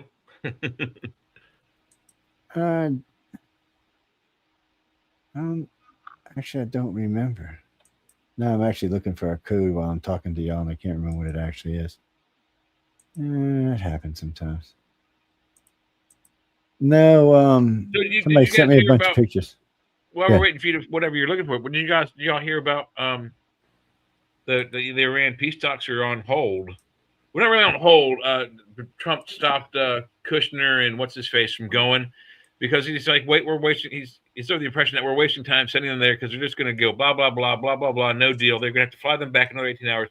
So it's like, you know what? When they're ready to deal, they can call us. What do you think? Yeah, I hear he's on his way over there now. No. Let's stop it. I mean, I haven't looked in a little while, but last I'd heard they would have said like, "Fuck you, dude. We're tired of your vacation in Palestine and then going home." Whatever the hell that means. I'll see if there's been any movement on that, but I don't know. This whole situation it's so messed up. Why are they even letting this, confused tentative government do all this and shut? Why don't just blow the rest of it up? I mean, they're not going to come to the table. They're not going to ever capitulate on the nuclear, and now they're saying that, peaceful commercial nuclear, for electrical power. They're not saying that they want it for enrichment purposes and to make a bomb, but come on. I don't even think you can let them have control of their own nuclear power. I say you blow it up and let them go back to coal, electric, and call it a day. And if they don't like that one too bad, then they can figure it out themselves. Seriously, Jay, just call Trump and say, "Go blow it up," so I can be happy. I think he's going to anyway. Because I think they're blowing us off. They're using their exact same stalling tactics as before and before and before ad infinitum back to 1979. They're a bunch of lying assholes. They're not ever going to, step in line. And I don't know your guys' opinion, but I am of the 100% known fact. If they get a working ICBM that can hit as far as Paris or New York, they will absolutely use it 100%. Okay, So but it cannot happen. These idiot liberals on the left side want to say, "Oh, let them have it." I'm going to counter You what back now? on you, Jay, and I'm going to say if they launch one, everybody and their mother knew they launched one, and everybody and their mother is going to go over and knock it out of the sky. No, I doubt it. Not necessarily. Depends on how they launch it, where they launch it, when they launch it. All kinds of factors come into play. You don't think that But whole, the fact of the matter is you don't wait for something to happen and then react. If you can stop something huge like that from happening, you do it. And that's what I think this should have happened in 1979. This regime should not have been allowed to garner this much power. I mean, they have enough uranium right now to destroy 11 cities, or at least several blocks of several cities. Or if they put it all in one city, destroy one city altogether. then Iran's done. I believe so. I don't think Trump should even consider any phone calls from him. I think he should tell him, you are done. Boom. Here at the end of the ceasefire. Here's the way I look at it. I think there's somebody talking to Trump saying, "No, don't do it yet." I think someone's telling Trump not to do it. That's the way I look at it. We're getting mixed signals from them. One day they say, "Okay, we're going to come to the talks." Then they say, "We're not coming to the talks. We're going to visit our friends." And so we send people there. Then there's no talks. So it's a stall tactic. Whatever it is that's going on, it's the government is confused. There's no real control. What happens if you have a wounded animal in the wild? It will attack you to defend itself. And I think it's what Iran is right now. It's a wounded animal. Put it out of its misery. Call it a day. And, when the smoke clears, let the Iranian citizens decide what to do with the leftovers. Then Hezbollah will come on. Or the Houthis. Blow them up too.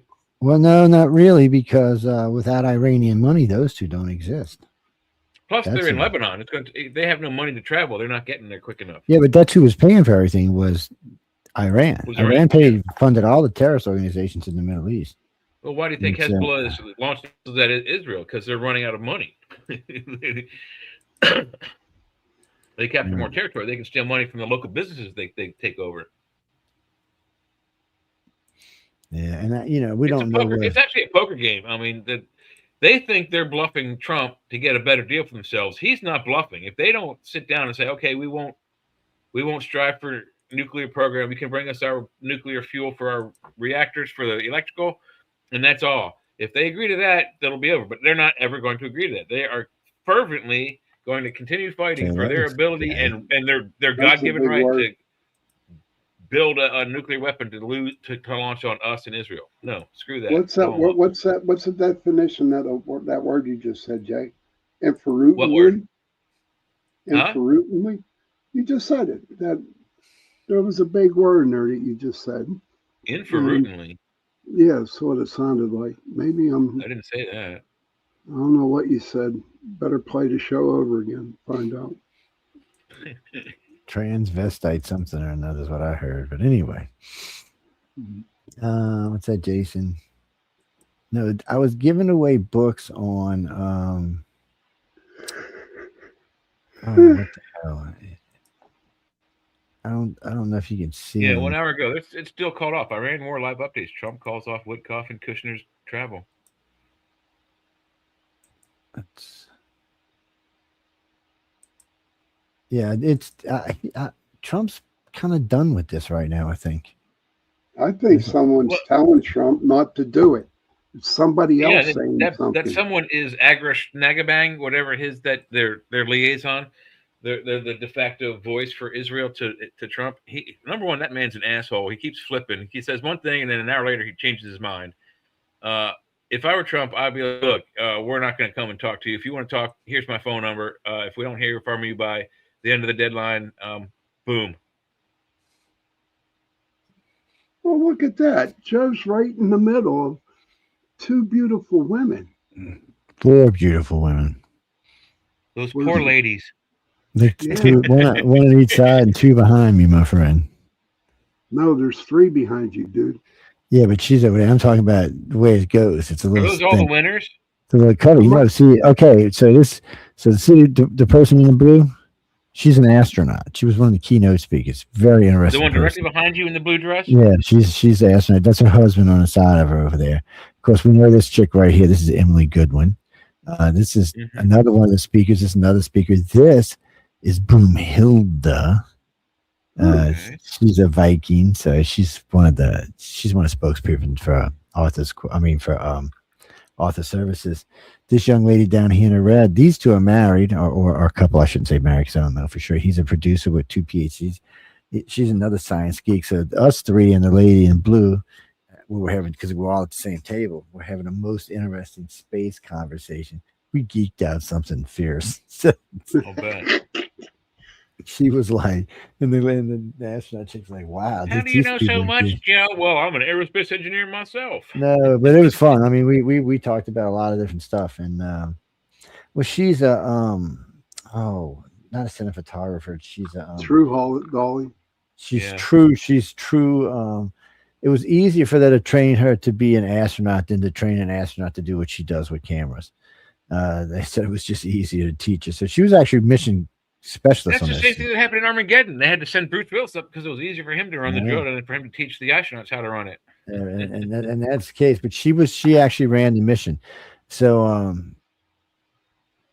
yeah, no, Jane. This was a SpaceX capsule. Yeah, SpaceX is doing its own thing. Yeah, they don't wait on NASA. They're to independent tell of them. NASA. Yeah, actually I mean they launch do stuff stuff for for NASA. that. Yeah, but they do like their own thing. She is the first Norwegian astronaut ever, male or female. Huh. Yeah, there you go. Very nice lady. Enjoyed the conversation immensely. She was a great speaker, and then she spoke the next day in a closed group, with just the winners, us and the winners, and very interesting conversation. She had some great video taken from space and stuff where she's trying to put shit together, but it's floating away from her and stuff. She actually was quite honest about what it feels like to be in space. She said, it's weird because first off, your face feels flush and you feel like you're upside down the whole time because your blood's all in your face and stuff, and your hair's all over. And she said the bitch part is your eyesight is constantly changing all the time you're there. Really? Yeah, and then you're 2 inches taller, and there's other issues besides that. Yeah, and I imagine some of them have imagined or have not imagined. I have heard some of them describe it as like the feeling of when you go over to the high part of the roller coaster, right as you drop. That's the feeling, and it stays like that. That drop feeling with all your organs are like coming up. It's constant, like you're falling from a roller coaster height. Yeah, can you imagine spending a year or 2 up there and then coming home to Earth afterwards? You would Do you know throw what up this immediately. I picture would think. reminds me of? Ocean's 11. What reminds you of The Ocean's movie. 11? The movie. This picture. No, this picture. Yes, but there's only 10 of them in the picture. I never Yes, counted, yes. Jay. I'm just saying. Look at how they just look like they could pull off an Ocean's 11. That group is up to no good. You can tell. Look at those. Look at that orange tie there. Especially the dude in the back with the glasses, man. I don't know. Yeah. He's I don't MI6, The gentlemen in the man. bow ties are definitely up to no good. He's Yeah. he's MI6. Yeah. And I'm MI8. And this guy down here with the beard, he's Israeli intelligence. Okay. Is he really? Yes. Yeah. No. Yes. Okay. Just in case any of you all are listening who are in this picture, I'm only having fun. I don't want you to take it out on Joe. Okay. They ain't taking it out, Joe. They come get you, man. They like Joe just fine. They'll be like, oh no, who's this guy Joe's talking? Is he talking about us? They'll be like, we're gonna take him out for Joe, so we don't have to worry about it. Yeah, plausible deniability, my friend. There you go. Now it's a good picture, guys, and It is somebody, a good picture. somebody seen it. They go. Well, you're the boss. I said, no, actually, the boss is the guy with the gold bow tie on. Yeah. Or That it's was gold or orange. Yeah. that is a weird color for a bow tie. Yeah, it's usually what's weird is they usually match whatever his color she's wearing. His bow tie is usually that color, so it's kind of weird not seeing it matching. Somebody was having a rebel yell there or something. They Or were all a rebel coffee spill yelling. may have been involved. Look at all their smiles. They were all yelling and rebelling. Oh, it's it's a great group of people. Privileged to be hanging out with them. All very well educated, all very well spoken. If you can get them to sit still, this one here sitting next to me, Broomhilda, she never sits still, man. She's always going. Why can't me and Jay go out there and speak? Because you got to win. We are winners, And Joe. we can't are because we're tied winners. into that. But no, this isn't no woke shit, my friend. You got to legitimately win. You don't get a participation trophy. Don't work that way. Actually, Jack, they're real good about telling you runners up and honorable mention because they want to encourage people to write and draw. Writersofthefuture.com. You should go over and get the audiobook and send it to me. Yes, that would be a good thing. No, for the winners, I posted it in the chat. I'll post it again. No, it's a link. We have 10 of them we're giving away. Well, no, I sent it to everybody in my email, but since a bunch of them over here, I just sent it over here. Yeah, I'll send it again in a little while. I don't know if everybody's gotten it, there won't be anymore. You won't have to worry about it. I know. Who's on what? What's on third? Third's on 9. I don't know what you're talking. Oh wait. Oh wait. That would be the Abbott and Costello gag. Who's on first? The man just got him everywhere. Is that Broomhilda? No, this is somebody else. Oh, okay. And both of these The are one lady in the striped Scandinavian. shirt looks familiar, but I don't know her name. Yes, both work for author services. It's this guy here looks like a bum, man. God, you're comb your head, dude. Get your ass. Yeah, I'm telling you, man. Look at you. Hey, your tie is not bum, man. Joe, your tie was not straight, dude. I know, but when you get all these women, Bow ties aren't supposed to be straight. They're supposed to be lightly cocked to one side or the other. Yeah, come on, Jay. I'm having fun. When you look, dude, when you have that many women hanging on, it's hard to keep straight. I'm just being honest about it. Because the first chick comes by and goes boom and makes your tie straight. Second girl comes along and makes it to the left. Third girl comes by and makes it to the right. Next girl, it's like it's an ongoing process. You just let it go. I got the best solution. Don't wear a freaking tie. Don't wear a tie. I'm kind of that same philosophy, but when I do have to wear a tie, I have one tie that's made out of chain link, and it's if the bullet hits the tie, it will stop it as long as it's not 357 Magnum or higher. No, that is a pretty lady there. That's Emily. No, that's not Emily. No, that's no. She is the curator of the L. Ron Hubbard Museum. Yeah, Chelsea she's a cutie, man. She's a cutie. Yes. She's a librarian. She's the big honcho over there. She wear glasses?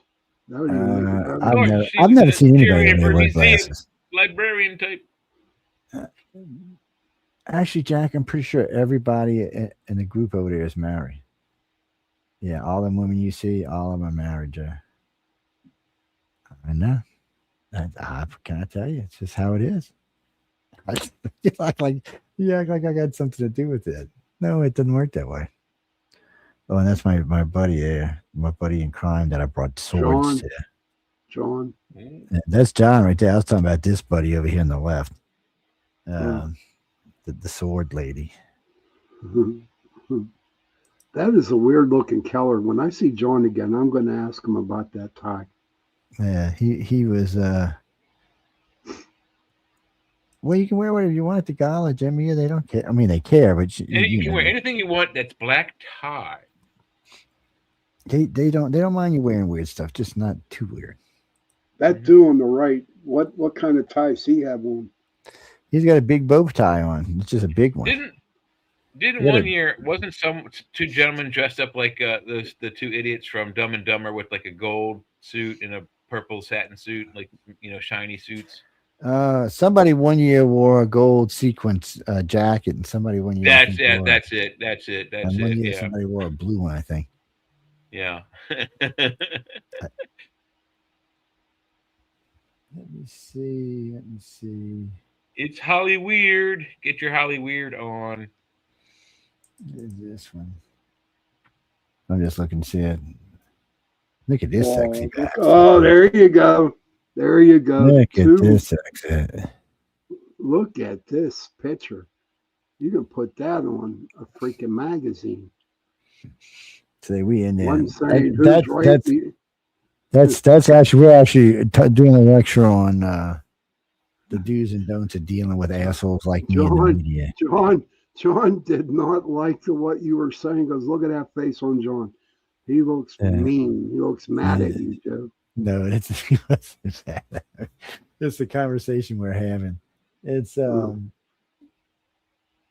no, we were just discussing on how you should deal with media, especially hostile media. We were making people understand that the media that's there for them is all friendly media. There is no hostile media. Attendant, it's all. Oh, hey Jay, that means that would give us the right to go to this thing and be media since we have talk shows. We're in the media. We are with UPR and Talk Radio. See, there he is. I go as a painting consultant. Yeah. No more drugs for these two fuckers. Okay, that cut off. That is the last day before everybody leaves to go home. Yeah, and that right there, John Goodwin is stressing the fact that please stay away from this man. He's a coffee fanatic. Be careful; he'll nibble your fingernails off. Oh, that's gross. That's gross. That's gross. That nibble. Oh, Joe, you don't do that. I hope. Dude, don't be nasty. We're goofing around. Come on, Sean, you're part of it. Don't be nasty now. Yeah, because Joe, look at Joe's face looking at his hand. He's like, yeah, I'm eyeing them. I'm eyeing those digits up. Look at them hot dogs sticking out at me. I'm hungry. I haven't eaten in a long time. What is this one? Let's see. I don't think I got any with the dragon. He wasn't paying attention. I was just ignoring your ass. That's all. That must have been a hot day today, man. That day, because look. No, it was nice. The weather was nice. So that's Chelsea. I've seen her many good. This is the winner from South Africa. Which one? The one with the silver hair right here. She's the winner from South Africa. This guy right here he's a winner from Utah. The chick back here, I forgot where she was from. But most of these are winners up in here, except for a couple of them that work here. But it's spread out all over. So there's another little area that goes over here. They're serving hors d'oeuvres out here. Steak tartare, little crab cakes, all kind of little stuff. Sticky. Ribeye on a stick. Just, Ribeye on the stick. Ribeye on a stick. Jalapeno on the stick. Well, but California's famous for those kind of weird things. Jack in the Box, pizza in a cup, all that kind of stuff. Pea in a cup? I don't want no pea in a cup. What is wrong with you? Pizza in a cup. It's a joke from the movie The Jerk. I was going to say, Jay, because I was grossing out there for a minute, man. Yeah, I know. It sounded like you said pizza. I was like, who drinks pea in a cup? Hey, look, I don't know. I don't know, and I don't think I want to find out either. That's the point. Oh, who put Darius up here? We're not playing Darius. Where the hell did this come from? Darius Rucker? Yeah, I was getting ready to play up. I don't have nothing against the guy. I mean, I liked it. I like Darius Rucker. What's that song? That's Wagon Wheel. That's on the video screen right now. I'm just not sure. Awesome. I like that song. I guess it's up. So it's up there. We're gonna play. So anyway, we're gonna go to break, guys and girls and squirrels and worlds and everything in between there. We're gonna take a break and this is about a 5-minute song, so there'll probably be about 2 minutes of promos when we get back. You got so many things up here. How did you do that? Wow. All right. Where is Oh, it? because I'm sharing files. Is what I'm doing. Okay. It lets you do that in multiple ways. Oh, here it is. I'm gonna put it up right now. Hold on. Man, I need to get rid of some of this shit. Let's delete. Let's see. No, I want to delete this shit. How do you delete this stuff? Like, no, I don't want. Yeah, remove from studio. There you go. The hell with it. That's just making things complicated. I'll just grab it, share screen, go up here, hit Darius, toss him on the screen. Where's he at? I just seen him. There it is. Toss him on the screen, make him scream like a little bitch. Woo, woo, woo, woo, woo.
The night has come, it's cold and losing my control. Your light is gone, and lonely darkness fill my soul. I wish that you could save me from my isolation. It's way too complicated. Let's start this conversation. Let's start this conversation. We got no relation. I have come, all losing my control.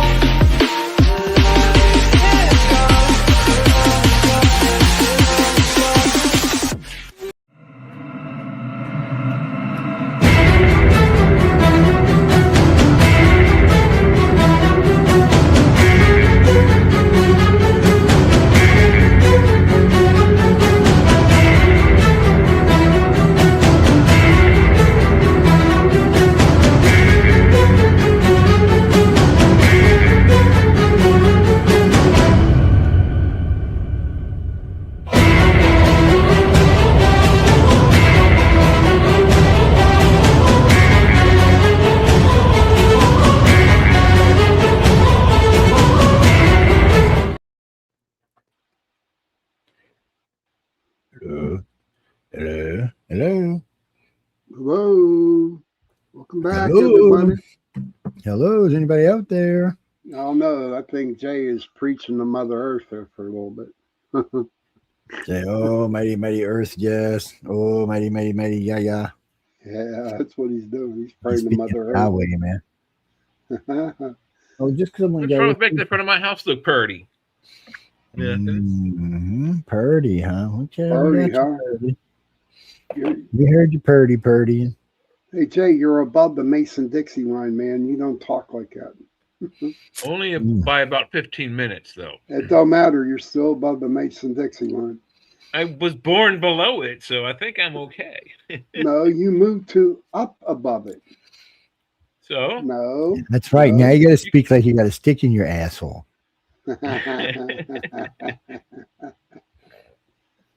painful stick at that. Oh, gosh. Football season right around the corner. Yeah. No, bunch of fake ass shit, man. Don't even get me started on that crap. My damn wrestling's more real than football is. Yeah, and that's scripted. I know, man. I Football don't care. scripted too. You know what? Of course, wrestling's scripted, but you know what? When they go off the top round buckle, I mean, that gotta hurt. I don't care who you are. Well, I mean, they're practiced and experienced, I don't athletes, care. I guess. I mean, they do that stuff all the time. or they get hit by a bamboo pole or whatever they're called. No, come on. Or a folding chair. Yeah. Damn. Or they lay out tacks I like when they fall out. They fall out of the ring and they hit like a folding table and like smash it to smithereens. Okay, let me put it this way. All right, if I was to walk up to you, hit one of you in the back of the head with a folding metal chair, I would kill you. You would be dead. You would not be getting fucking up. You would be dead. And that's how you know wrestling is fake. Yes, especially when they put when they put their head inside the folding chair and they land on it. Come on. Seriously, dudes. That's terrible. Oh my gosh. Oh, it looks like I'm there. No, you're not by yourself. They bow back. They know.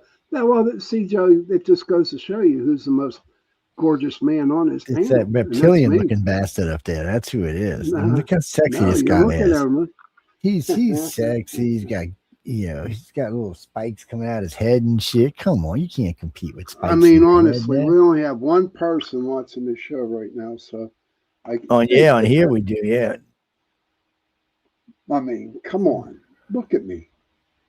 Look at this. Look at this face. This face is a loving, beautiful, caring Irish. My dog got up and left now. I mean, you see what you do. You scared my chihuahua off. He got up and left. He's just kidding you, he's just kidding, baby. Daddy's the most beautiful. Yeah, see, now she's coming back.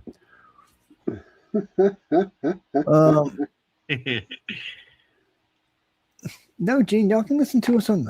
Look, I say this every week. You can listen to us on YouTube and Rumble. You don't have to do Messenger because y'all are lazy. That's why. Because you've been on Messenger since we left Pal Talk. I got a good mind just to start using Pal Talk again, just so y'all all will be in one place. Yeah, remember Remember on Pal Talk, we only took questions from Pal Talk. Can we set Pal Talk as a destination here or not? I don't know. I've never looked. Yeah.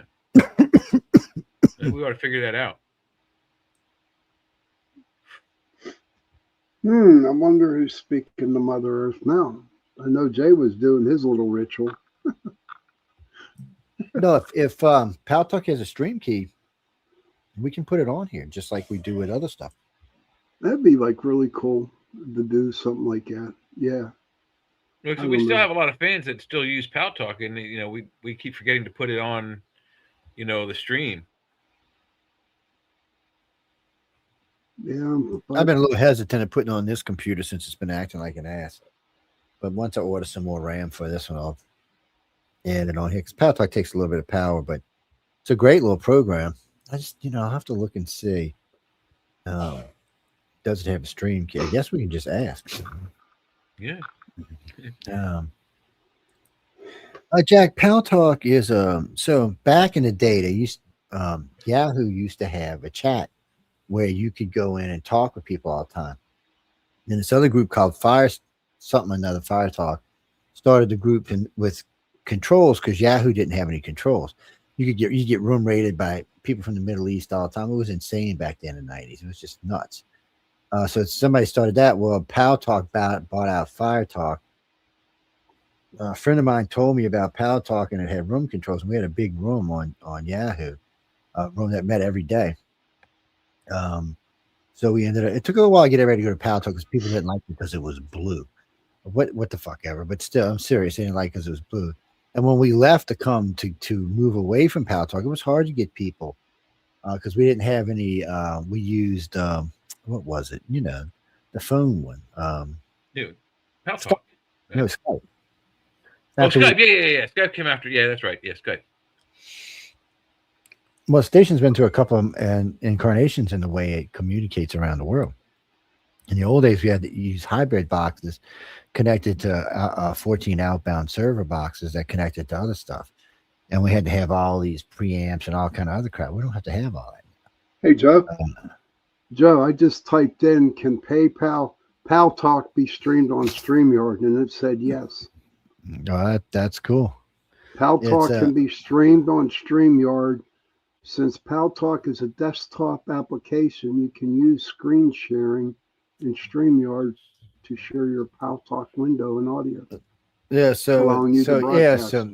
So what they're talking about is, so when we're in StreamYard and we pop things up on the screen on here like this, when we pop up stuff, so you'll be able to do that. So if you're in StreamYard, if you're logged into your Pal Talk, you can the destination window where you are, you'll be able to upload it into here like you do with that.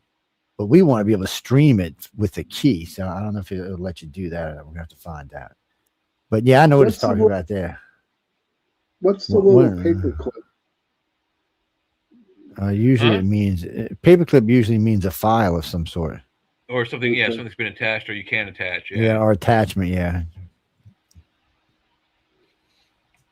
yeah. So it's usually some type of attachment file. It's yeah, no, Jack. I still have Pal Talk on a couple of computers. I just haven't used it forever. No, we used to have the colored rooms, which gave you all kind of room controls, and the different colored names, which gave you all kind of other stuff. We used it for a long time, and then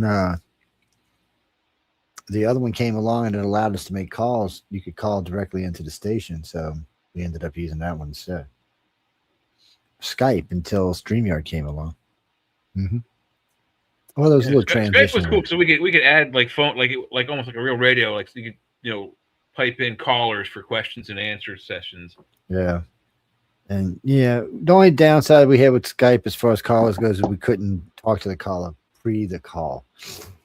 Yeah, you couldn't So screen there was them. no That screening calls. Yeah, there was no screening calls. So that was a little on the dangerous side. But other than that, it was a good program because you could actually interface just like we do here with other programs and pictures and stuff like that. So it was all of that was nice to do. StreamYard's just made it much easier to do it. It doesn't take as much thought to put something together now. Before you always had to know this program and that program and this program, and this all shit had to work together. And if this wasn't clicked right, that didn't want to work right. StreamYard's done away with a lot of that for you. Yeah, it's kind of nice. Yeah.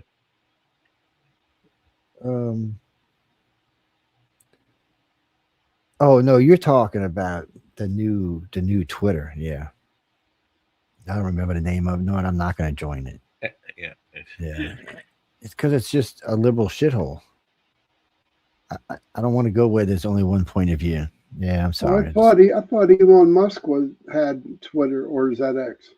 Well, he bought Twitter and turned it into X, but the guy who sold him Twitter started some other new group. Oh, And about a year ago, it's not doing all that great, but people like the idea that they're on X. It sounds cooler than Twitter. Oh, I'm going to go tweet. No, I'm going to go X. Yes, one sounds edgier than the other, I guess. Well, his kid's name X, his company's name SpaceX. I mean, the man's just got a fascination with X or the numeral 10. I think he Depending on fancies how you look himself at it. like Professor X or something like that, maybe I think he thinks he's Tony Stark. or that, yeah, something. Because he has a full life size Iron Man in one of his assembly plants, but it's right in the middle of the plant. Oh wow. Yeah, he's got it right there in the middle where everybody can see it. And this is the guy who sent a car into space. Yeah. Yeah, he kind of sounds Tony Starkish. And he's got how many kids and how many women? 14 or something like that. Yeah, that's outrageous. Carrie wants to know, what are you guys using to be on screen right now? StreamYard. StreamYard. They're using StreamYard. We've been using them for about 2 years now. We got a business suit with them. Just it's mainly so y'all can do it. We got these set up so that the host could have more control and wasn't relying on the producer all the time. Yeah, I like that idea. Yeah, because a lot of times we were busy, had other things going on, and if we were going to keep giving up that kind of time, Yeah, there would have been much bigger fees than there are. Yeah. Joe 'cause taught it's me overtime. everything I know. Joe taught me everything I know. Oh, don't blame me for that shit now, man. Yeah, I'm blaming it on yes, Jay. you did. Jay taught him. Jay taught him. No. No, I did. No, I did say that about David Wilcox. So Dolly was in the room earlier when I was doing Arthur's Quill, And so I was thinking that maybe I would talk with Jeffrey and Preston, maybe a couple others on the network, and we'll do a David Wilcox special. Yeah. I Yeah, don't you think said that Michelle last wants to night. do it. You said that last night. Yeah. No, I don't think Michelle wants to be involved, Brucey. She's welcome anything she wants to be in. That's nobody's gonna hold that if she. But I don't think she wants to. I don't know. She pretty much expressed that she didn't want to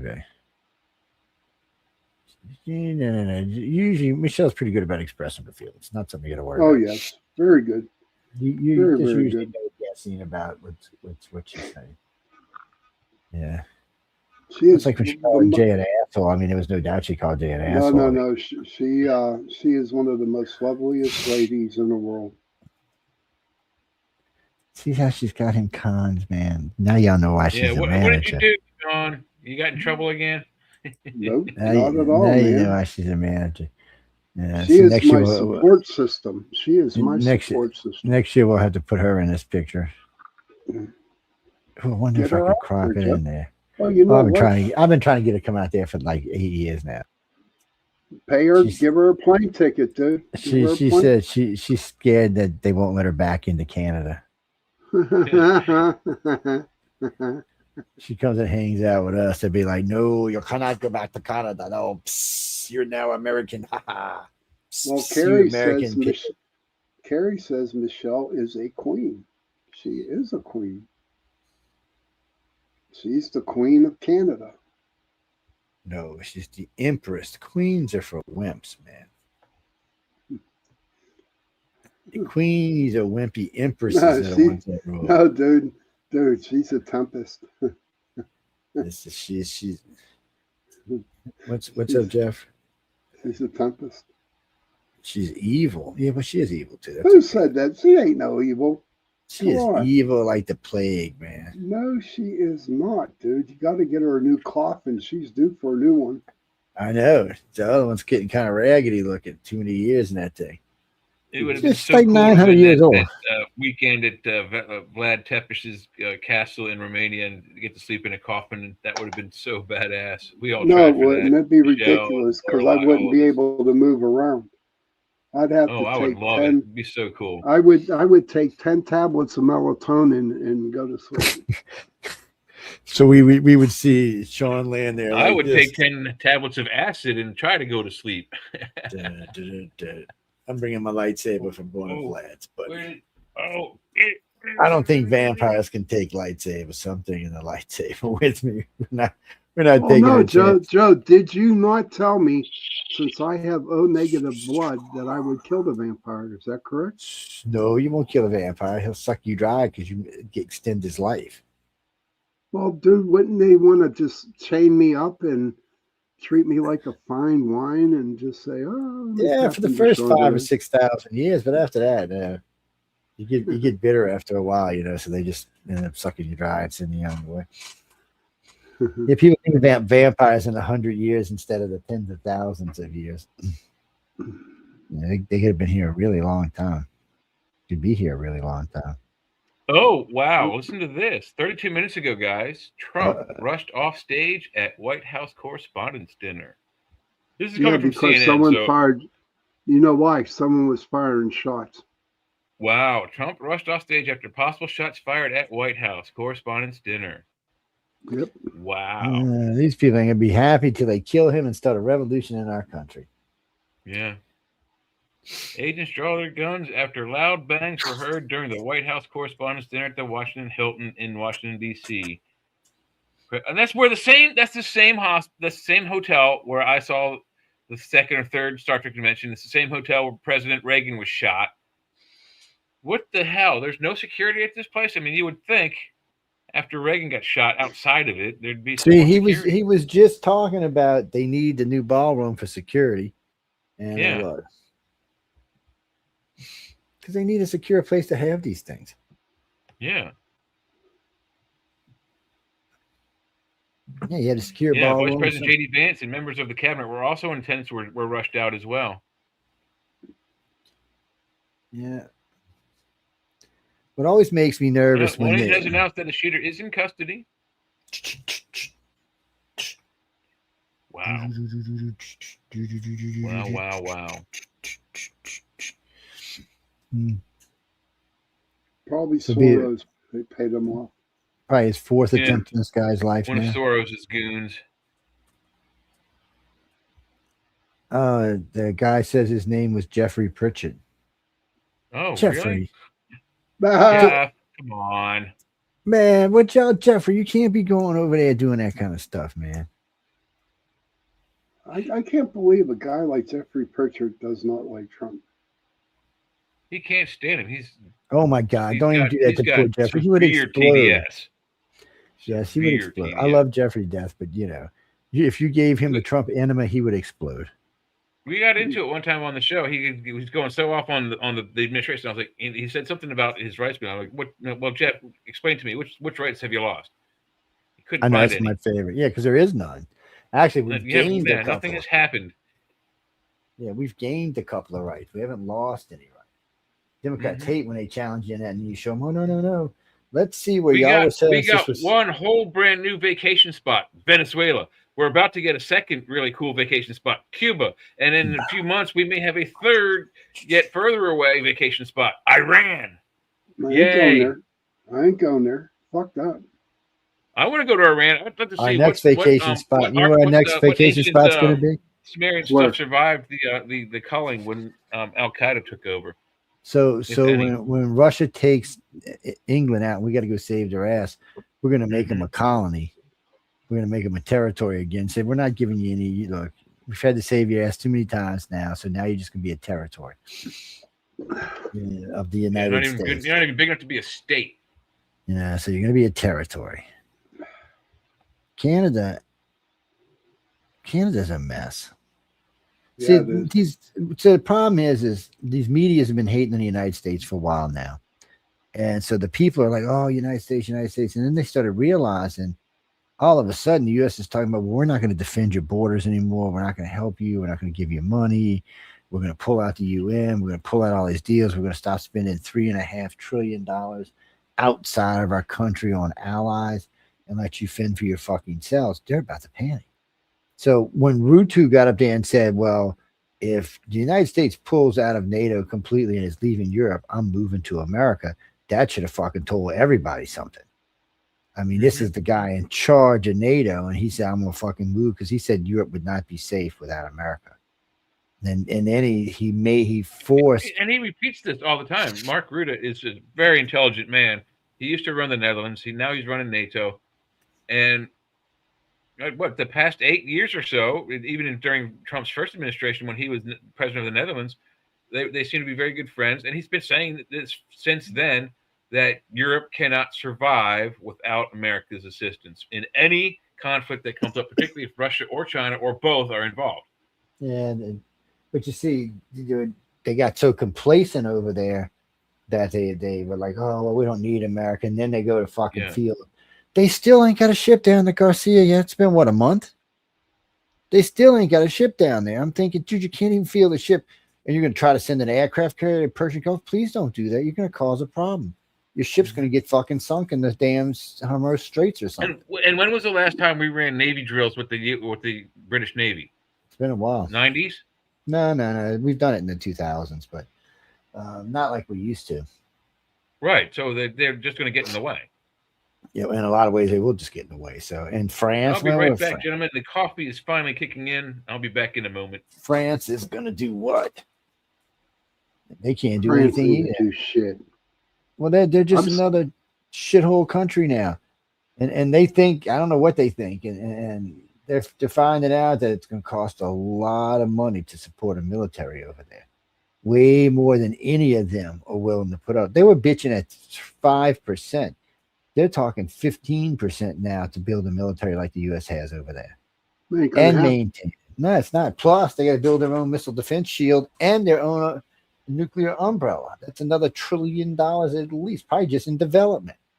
They fucked up, and now they're realizing it, and now they're going to have to start taxing the shit out their people. Their people are going to start realizing it. So they've got to do themselves. Then we'll pull our troops out of Italy. I believe he would do that. I believe he would. Talking about pulling all of our troops out of Europe, all of them. Yeah. Somebody's getting invaded. If we pull all of our troops, somebody's getting invaded. Whether the people inside the EU invade each other or somebody from outside invades, somebody's getting invaded if America leaves. You can bet your ass Russia will probably just end the war in the Ukraine so it can go get into a war with somebody in Europe. Yep. Like, and more than likely, we would back up Russia instead of well, we'll probably just stay out of it, like we should have done with the Ukraine. I mean, I know we had a treaty with the Ukraine, but the English, the Europeans didn't honor the treaty. They were supposed to go. So after Crimea, if anything happened, the NATO and its allies were supposed to go in and defend the Ukraine, and they didn't. And you can't ask America to go when you won't go because it's Europe. It's your territory. It's not ours. We're a whole continent away on a whole ocean between us. Mm-hmm. I don't know. It is kind of sad that we're where we are these days with all of this. And it is sad. But I mean, Europe's been abusing America for a long time. And the Democrats been taking advantage of us. Yeah, absolutely. And the Democrats have just been letting it go and letting it go and letting it go and letting it go. Well, because they're getting kickbacks from all of that. I don't even know if it's so much kickbacks as it is just fame and power. Oh, look what I did. I'm sure there's money involved too, though. Because, money's usually what gets you in trouble. They've said they found enough on Hunter Biden now that, especially since they're going to do away with the pardons, he could probably go away for 20 or 30 years. Something, and then this Burmisma stuff, and then Lizinski said whatever they needed, they could have from the Ukrainians on the other prosecutor that got fired because Joe Biden said to fire him. Yeah. You cannot use the power of your office to do what those gentlemen did. Yeah, and he even went as far as saying he had Barack's back when the guy said, "Well, I'll just call and Obama." Obama approved all of that. I mean, come on. Well, what happened? Well, the president of the Ukraine said, "Well, I'll just call Obama about the money." He said, "Go ahead. He's going to do what I want anyway." So the guy just said, "Fuck it," and fired the prosecutor and hired another one that just didn't investigate Hunter Biden or Burisma. They just said the hell with it. So Joe Biden blackmailed the president of another country into stopping an investigation against his son. Yeah, he should have went to jail for that. Obama should have been in trouble for that. But the Democrats don't care about that. They don't, all they care about is maintaining power and naming all their followers Sean. I don't know what that's about. I don't know. It might be Sean Patrick Hazlitt they're talking about. Yeah, I haven't seen old Sean in a while. What he's been up to? I haven't seen him. I didn't see him at the event either. So I don't know, Dean. Yeah, I kind of want some coffee. I'm thinking I want some coffee. I would get some now, but we only got like 25 minutes. What do you mean? My favorite cookie? Ooh, I don't know. What is my favorite? Peanut butter. Peanut butter cookies are my best. I'm thinking right out of the oven chocolate chip cookies. Yeah. Right out of the oven peanut butter cookies, buddy. Peanut butter cookies are good too. I'm not hating on peanut butter cookies. They're good. I'll even eat them damn sugar cookies. Yeah, they're good. Oh my God, we mentioned food and Zay didn't say nothing. He got his mic off. He's being probed. He doesn't want to hear us screaming. When you're being probed, you don't want people to listen. Look at him. He's so deep in thought there, man. He's like reading between the lines. Look at him. He's like, "Oh, probe me, baby, probe me." Probius envious. I'm envious. Probius envious. I was looking at a video. I'm going to put it up here now. Oh no, we don't see no pervert videos, man. Come on now. This is the moment at the correspondence. It's only about a minute long, but it shows the Secret Service coming into place. They grabbed JD Vance first, by the way. Hey, fucking Vance, man. Pussy can take care of himself. Excuse my lady. He's a Marine. He should have been grabbing the here president. We go. This is the moment at the Washington White House Correspondents Association's dinner when Trump was evacuated.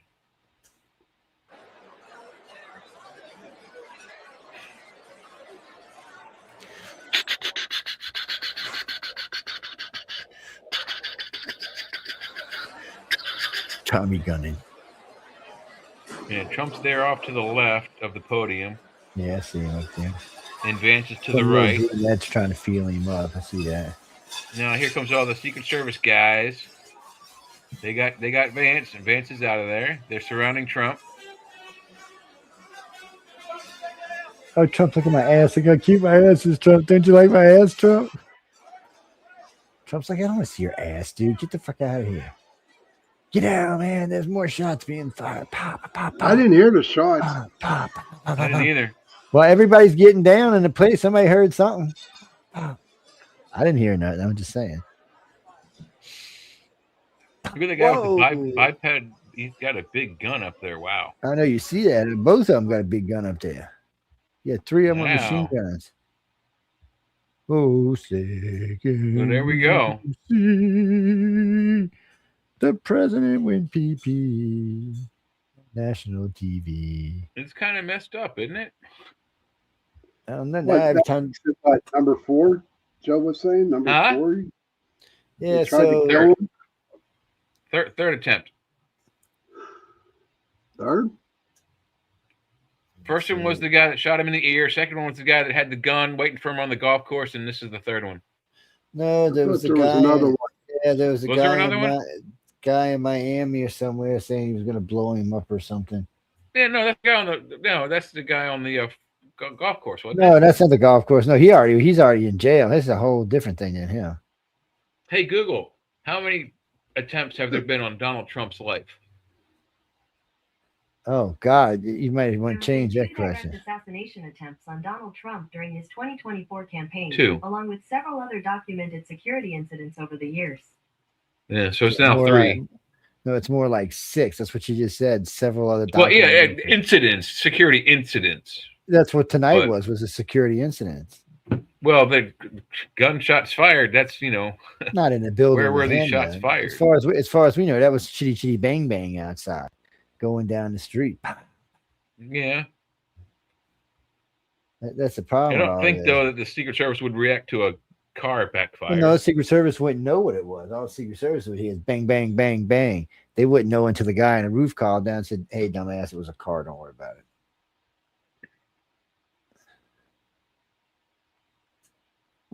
Well, no, Kirby. So, depending on where they are in DC, there's always people on the roof. Always. They got missile launchers on the roof. They got all kind of shit on the roof all over DC. Yeah, well, they want to make sure the president stays alive. That's their job. So their job is to kill the killer before the killer can kill the president. That's their job. Yep. Which they did a piss poor job of in Pennsylvania. Well, I have a question for you, too. If you had the opportunity, or if you saw the opportunity where Trump was about to get shot, would you jump in front of it and take the bullet? I would just knock the person down. I'd pull out Martha. So either I'd kill the motherfucker or the gunfire. Would you jump him? Would you jump in front of a bullet? I ain't jumping in front of a bullet, but I'd shoot that bad guy. I don't love Trump enough to take a bullet for his ass, though. I don't think he's that good of a person. If you're going to go to meet the maker, you want to meet the maker over somebody that the maker's going to not go, and why the fuck did you do that? Well, I was just looking at, I don't know if this was live. It seems it was live, but it seems like they're going to have a press conference from the White House in the next 20, 30 minutes. Yeah, that sounds about right. That sounds about right. It's hold on, let's see. And the guy shooting would say, Good. The guy who was shooting that got arrested would say, "Yeah, they paid me. They paid me. They paid me lots of money." That's all I have to say. George Soros said to do it, man.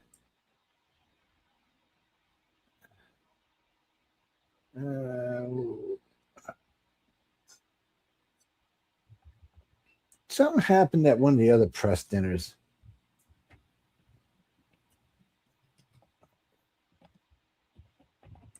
No, Jack. So it'll be listed under breaking news. That's all you got to type in. It'll come up listed as that way. I'm sure by now that has to have at least 2 or 3 things.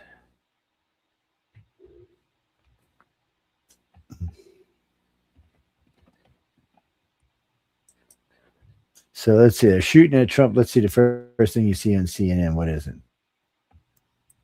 Well, come up one of these days. CNN has major breaking alert and an humiliation to Donald Trump. Humiliating blow to Donald Trump.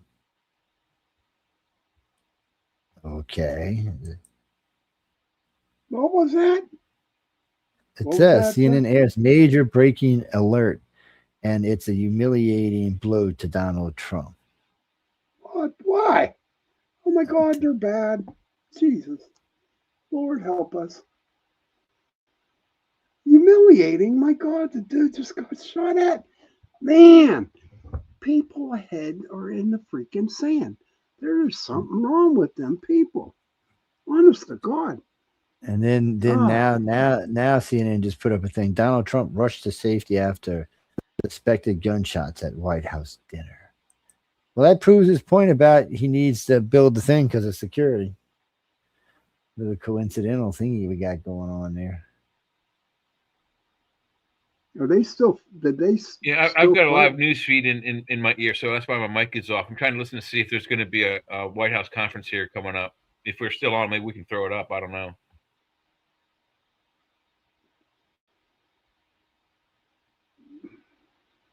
Oh, we got 15 minutes, Jay.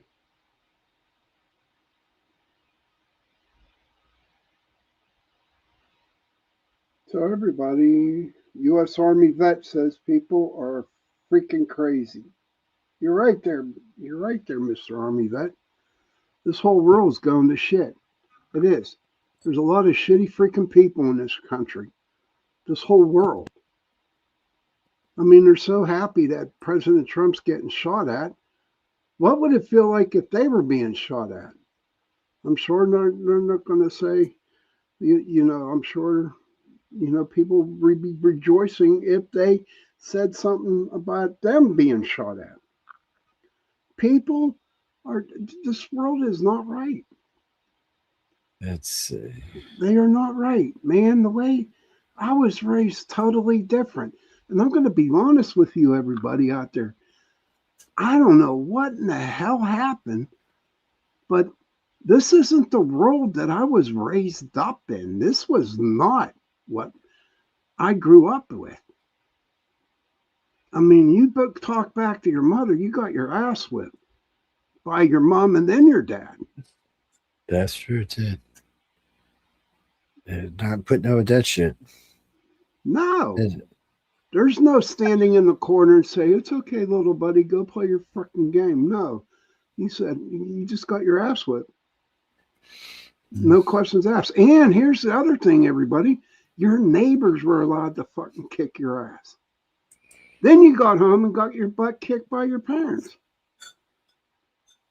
That's how we were raised. Pretty much. We turned out like angels. We sure did.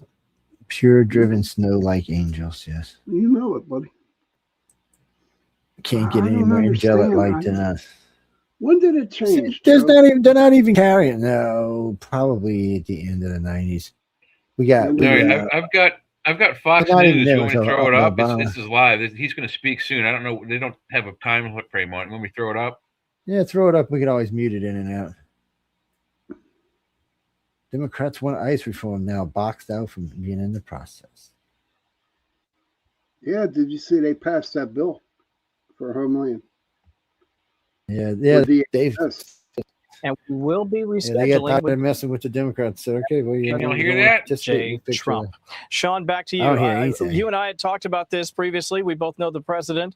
You much better than I. I'm not surprised that he would want to at least have the evening happen. I know he wanted to have it happen tonight, but now we'll see if it happens sometime within the next 30 days.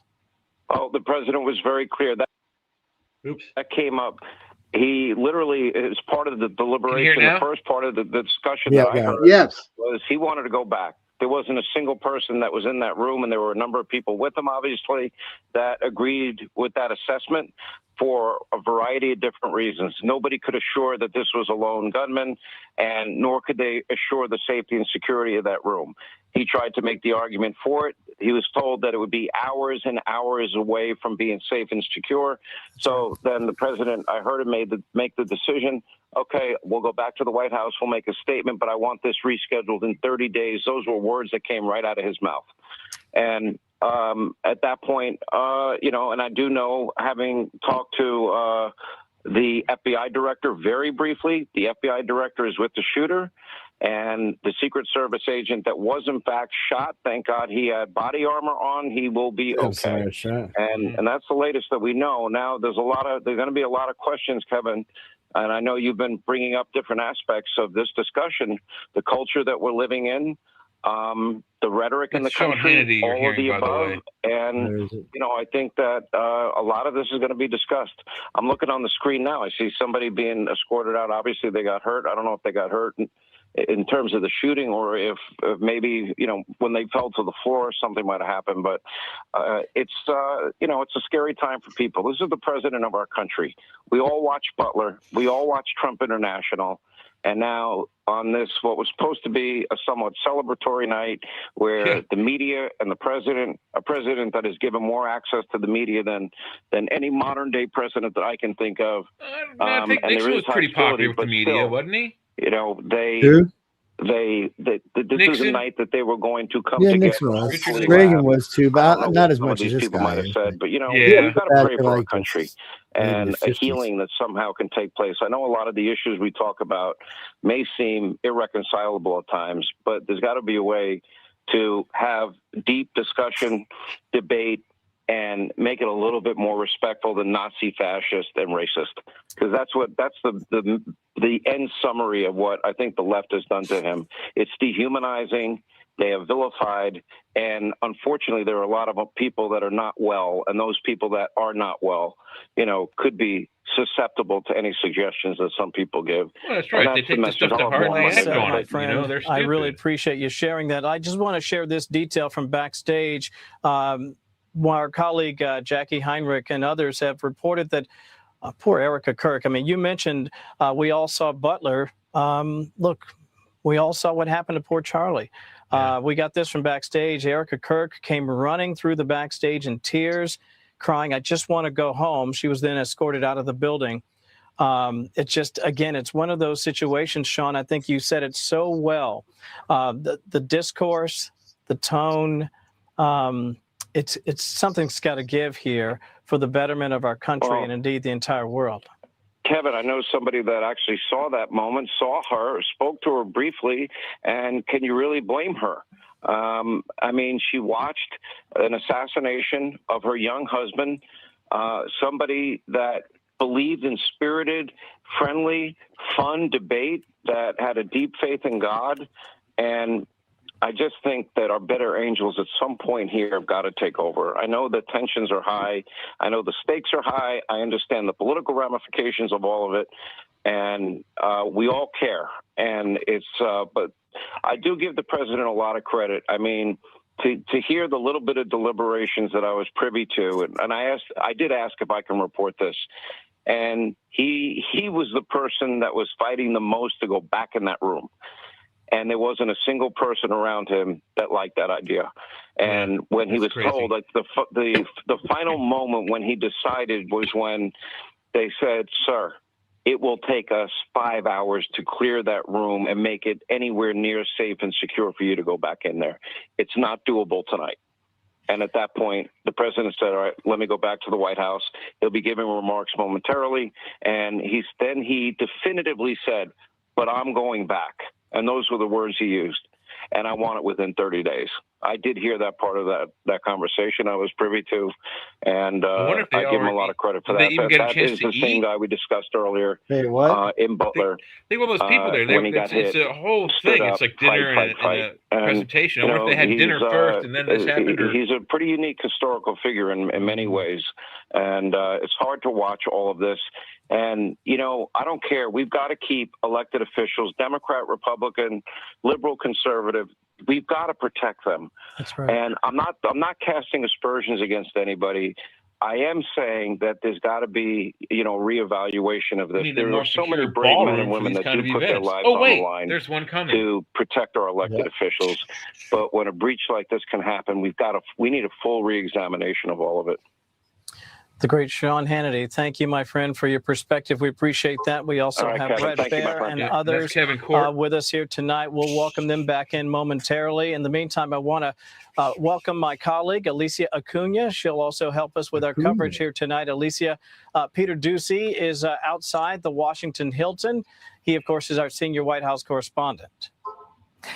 Hi, Kevin. Yes, and we're waiting, I guess, more word from Peter Doocy at some point here, but I can't help but stop and think as I'm watching all of this unfold and as I was preparing to come out here, thinking about you and I sitting next to each other on the big weekend show before we came out, before all of this unfolded. And what was the big mystery here? It was what was the president going to say when he was standing before the journalists? How were they going to respond? We've talked about what people were wearing. And here we are once again, for the third time in 2 years, talking about the Secret Service going into action to protect the president of the United States. Twice before, he was the nominee, once in Butler and then again in Florida. And now here, I believe David Spun said, this is one of the most protected places on earth on this night, right? It doesn't rise to the exact level that Peter Doocy was saying when you're talking about an inauguration, but it comes pretty darn close. And now, once again, Americans are watching violence unfold in an area where the president of the United States is. And it's really hard not to hurt in that way. And I think about the First Lady. She was there tonight. We were all talking, you remember tonight, about what could she possibly be wearing? What will she's always so elegant. And she had to sit there once again and stands tonight knowing that her husband once again was in such danger. Boy, that's such a great point, too. She's a picture of elegance, and yet she's also had to go through so much. I can't imagine what's going through her mind right now, as, of course, we look forward to hearing from the president here shortly. But in the meantime, let's welcome Trey Yanks back into the conversation. Trey has been inside the ballroom, which appears to be emptying out just a bit. Trey, what do you have? Fox correspondent. Yeah, Kevin, just to give you a sense of what this was like in the moments after this security incident began, there was a lot of chaos inside the ballroom at the Washington Hilton in the nation's capital. Immediately, everyone hit the ground, people getting under tables, some people were crying, and the cabinet secretaries were getting ushered away very quickly. President Trump and Vice President J.D. Vance were on the stage. And so there was a concerted effort to get all of the high-profile administration people out of harm's way as quickly as possible. And then the ballroom was locked down. And there was an understanding that this was a very dangerous moment because you had all of these high-profile administration officials all in the same room. And Kevin, to give you a sense of what it was like just going into the ballroom before this began, when you arrive at the Washington Hilton, there's a security perimeter. And that security perimeter is where you get your ticket checked initially. And then you go inside, your ticket is checked again. And before you're able to even enter the ballroom, you have to go through metal detectors. And there are Secret Service officers there ensuring that no one is carrying weapons or anything on them. And we understand that is the moment and the location at which this security incident took place. As it was unfolding in the ballroom, again, it was a very chaotic moment, and the ballroom was immediately locked down. And there was an understanding that this could have gone on, and the security perimeter had to be swept. And so everyone had to stay in place. But again, Kevin, at this moment, we understand that the ballroom is being evacuated. I just came from there, was able to get out of the building, and you can see the lights behind me. There is a massive presence of police, Secret Service, and ambulances and first responders on the scene. There were many people in shock You know, Kevin, I'm used to covering war zones around the world. And in the aftermath of an event like this, people very quickly go into shock. People were shaking, others were crying. And there was just a question about what had happened. We could hear the commotion just outside the ballroom. But again, inside, that was where the majority of the people attending this dinner were located. And the president, again, taking to Truth Social, and he said law enforcement has requested that we leave the premises consistent with protocol, which we will do immediately. The president goes on to say, I will be giving a press conference in 30 minutes from the White House press briefing room. He put that out about 17 minutes ago. So in the next 10 or 15 minutes, we do expect to hear directly from President Trump, who again was inside the ballroom when this took place. The security incident just outside at the metal detectors where the Secret Service was screening individuals coming into this White House Correspondents Association dinner. Kevin? Trey Yinks, as always, terrific stuff. Before we welcome Aisha Hosni, another one of our great White House correspondents, to the conversation, I do want to read this. This is by way of the AP. The officer shot in the bullet-resistant vest is expected to be okay, according to law enforcement sources. Want to welcome Aisha Hosni into our coverage. Aisha, big night, foiled, unfortunately, by a really selfish act by someone who is clearly deranged. What can you add tonight? Well, I can tell you right now that they are clearing out the ballroom, and there's a protocol in place. And so what they're doing is they're having any congressional members that are inside the ballroom still sort of gather in a place where they're going to take them personally. Capitol. Okay. Well, I don't know. I guess normally I'd say hang out, but I don't think it's going to be anything. I think they're just going to say, well, we don't. They're going to say the same thing over and over until President gets on and talks, and then after he talks, they're going to critique what he said, and then they're going to critique what they're going to critique, and then they're going to critique what the other reporters are saying, and then they're going to create. I mean, come on. Take care. What the boy? Well, I think what I think is going to happen really here is he's just going to come out and say, "Hey, look, they got the guy. We don't know anything about the guy yet, but when we know something about the guy, we're going to tell you about the guy." And that's probably going to be the end of that. Yeah, I mean, this is literally. He's not going to talk in the third person. Then since tomorrow is Sunday, we probably won't get anything out of this until Monday. But Monday, easily. I mean, I'm gonna leave it on the back of one of my TVs running in case something pops crazy. If it does, I'll pop online and text y'all. But I doubt it. I mean, because part of me wants to hang out and watch, but the other part's like, this looks like it's gonna be forever. Yeah, I just want to see what the president says, and I'm going to go to bed. Yeah, that's what I was thinking. In bed. Here, there was a shooting at the White House Correspondents' Dinner. An agent was shot in the armor, bulletproof armor. The suspect is under arrest, and they're right now evacuating any cabinet and Congress members. The vice president, they just said that on TV. They just said that. Yeah, she just popped in though. She didn't know. Yeah, she didn't. She just popped in the room with us. I'm tired of hearing all this bad freaking news. I'm tired of it. It's not bad news, man. It would have been bad news if the motherfucker got shot. He didn't get shot. Mm-hmm. He's partying like it's 20. Bullshit, Joe. Joe, this 2026. It ain't gonna stop as long as the Democrats. It ain't gonna stop as long as the Democrats are the way they are.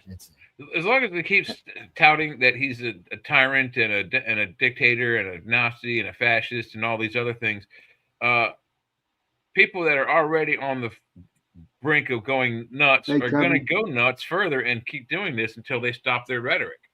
So just look at it from this point of view. He's got 8 peace deals done and over Kevin. with. So 8 peace deals done and over with. Under the box, already wrapped up. Mm-hmm. Turns around, gets the people out of Venezuela, gets oil for us, gets Venezuela to agree to free elections next year, goes to Cuba and says, look, you want to starve to death, you want to stay like this, or do you want to see about getting elections going? So Cuba and Venezuela both talking about free elections. Iran was saying they were going to nuke Israel and Vatican and all over the Middle East. Trump goes over there and puts all of that to a stop. So now he's trying to get a deal with them so that, fuel comes down and we get something good out of it. Top of that, he brought $25 trillion into new industry into our country. Guaranteed money too, not wannabe money. And then on top of that, lowest unemployment in the history of blacks or Hispanics, highest wages in the country's history. On top of that, all the companies he's signed contracts with that are going to build their factories here, BMW among them. Think of all those jobs. And how many factories are they going to build? One, that's 15,000 people. They're going to build two, that's 30,000 people. Oh, no, it could be more than that. They think of it, guys. It's got an inflation rate of 3.1% and a war going on. And this fuel's still under $100 with a war going on. Just think when the war stops, it's going to be back to 2.3 where it was when we started. Fuel is going to be nothing because now the deal is once the deal's done with Iran, we get fuel from Iran, and for Venezuela's discounted to pay for the war plus our already discounted price in the U.S. We'll be seeing shit even as north y'all might see below $2 a gallon. Well, the economy's already good. It's not bad. Prices have been steady going down. Food prices haven't gone up. That's bullshit you see on TV. When we look at them, they're going down. They're down a good 30% since Trump took over for us. Well, it takes longer for it to trickle down in blue states than it does in red states. Yeah. It's always faster in a red state. Feed the people, that's all. Blue states need to feed their budget. Come on. Governor Hochul told everybody that lived in New York, if they didn't like it, they'd go to Florida where they belong. Then they all went to Florida. Now she's down in Florida begging them to come back to pay for the social programs. That's a Democrat. Yeah, that's what your party has evolved into. And then, of course, you're the party of pedophilia because Epstein was, of course, a Democrat. Last I checked, Diddy was a Democrat. Weinstein was a Democrat. Cosby was a Democrat. So Obama, who had been on both Epstein and Diddy's list, was friends with Weinstein and Cosby. They were part of the same network. Man, if anybody was crazy, he's the only one connected to all four of them like that. Yeah. And they're all four pedophiles or worse. Yeah, so if you're associated a Democrat right now, you're just the party of pedophilia. There's no way out of it for you. You can try to argue and say it's Republican, yes, but it's not. And even if you want to try to say it's Trump was a Democrat when all this supposedly went on, so it would still be a Democrat. Yeah. Yes, anyway it goes, guys. It falls right square on your heads. And then now we found out that all the Democrats and 84 of the female Democrat women voted against opening the list up where the congressional people pay off for people for sexual crimes and stuff. Yeah. There's a list. Yes. And Congress was allowed to pay people off, and you're not allowed to know who's on the list, even though they're using your money. And 84 female Democrats signed against that, letting you know. You got to wonder why. I mean, you just got to wonder why. That's one of them things you just, anyway. We're going to go. I see nothing still hasn't changed on the screen. I mean, if I see something crazy, I'll pop on. And I like it. Oh, yeah, let me see. Let's throw the audio up real quick.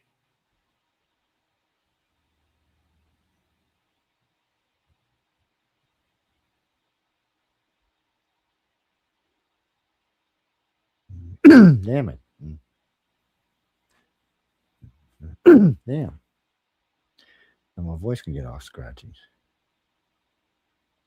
Yeah, really nothing else happening there. They're just talking about what they're just guessing at this point. Then guys and girls, we're going to get, we'll keep an eye out. Like if any breaking news comes out, we'll let you know. I know coming up in about 6 minutes is Whispers, right? Yep. Yeah. Don't whistle at night. Yeah. Don't whistle at night. Sorry. No, I'm just losing my voice. I've been talking too much, but we're going to get out of here again. I want to thank everyone for tuning in to United Public Radio and the chat. I hope you enjoyed the show. Of course, if you got any moans, groans, bitches, or gripes, feel free to write to Michelle. She loves to hear from y'all. On that note, we will see y'all. Well, I won't see y'all till Wednesday, so be good, everybody. You'll see me tomorrow night. I'll be here on tomorrow night. And dun, dun, dun, dun, dun.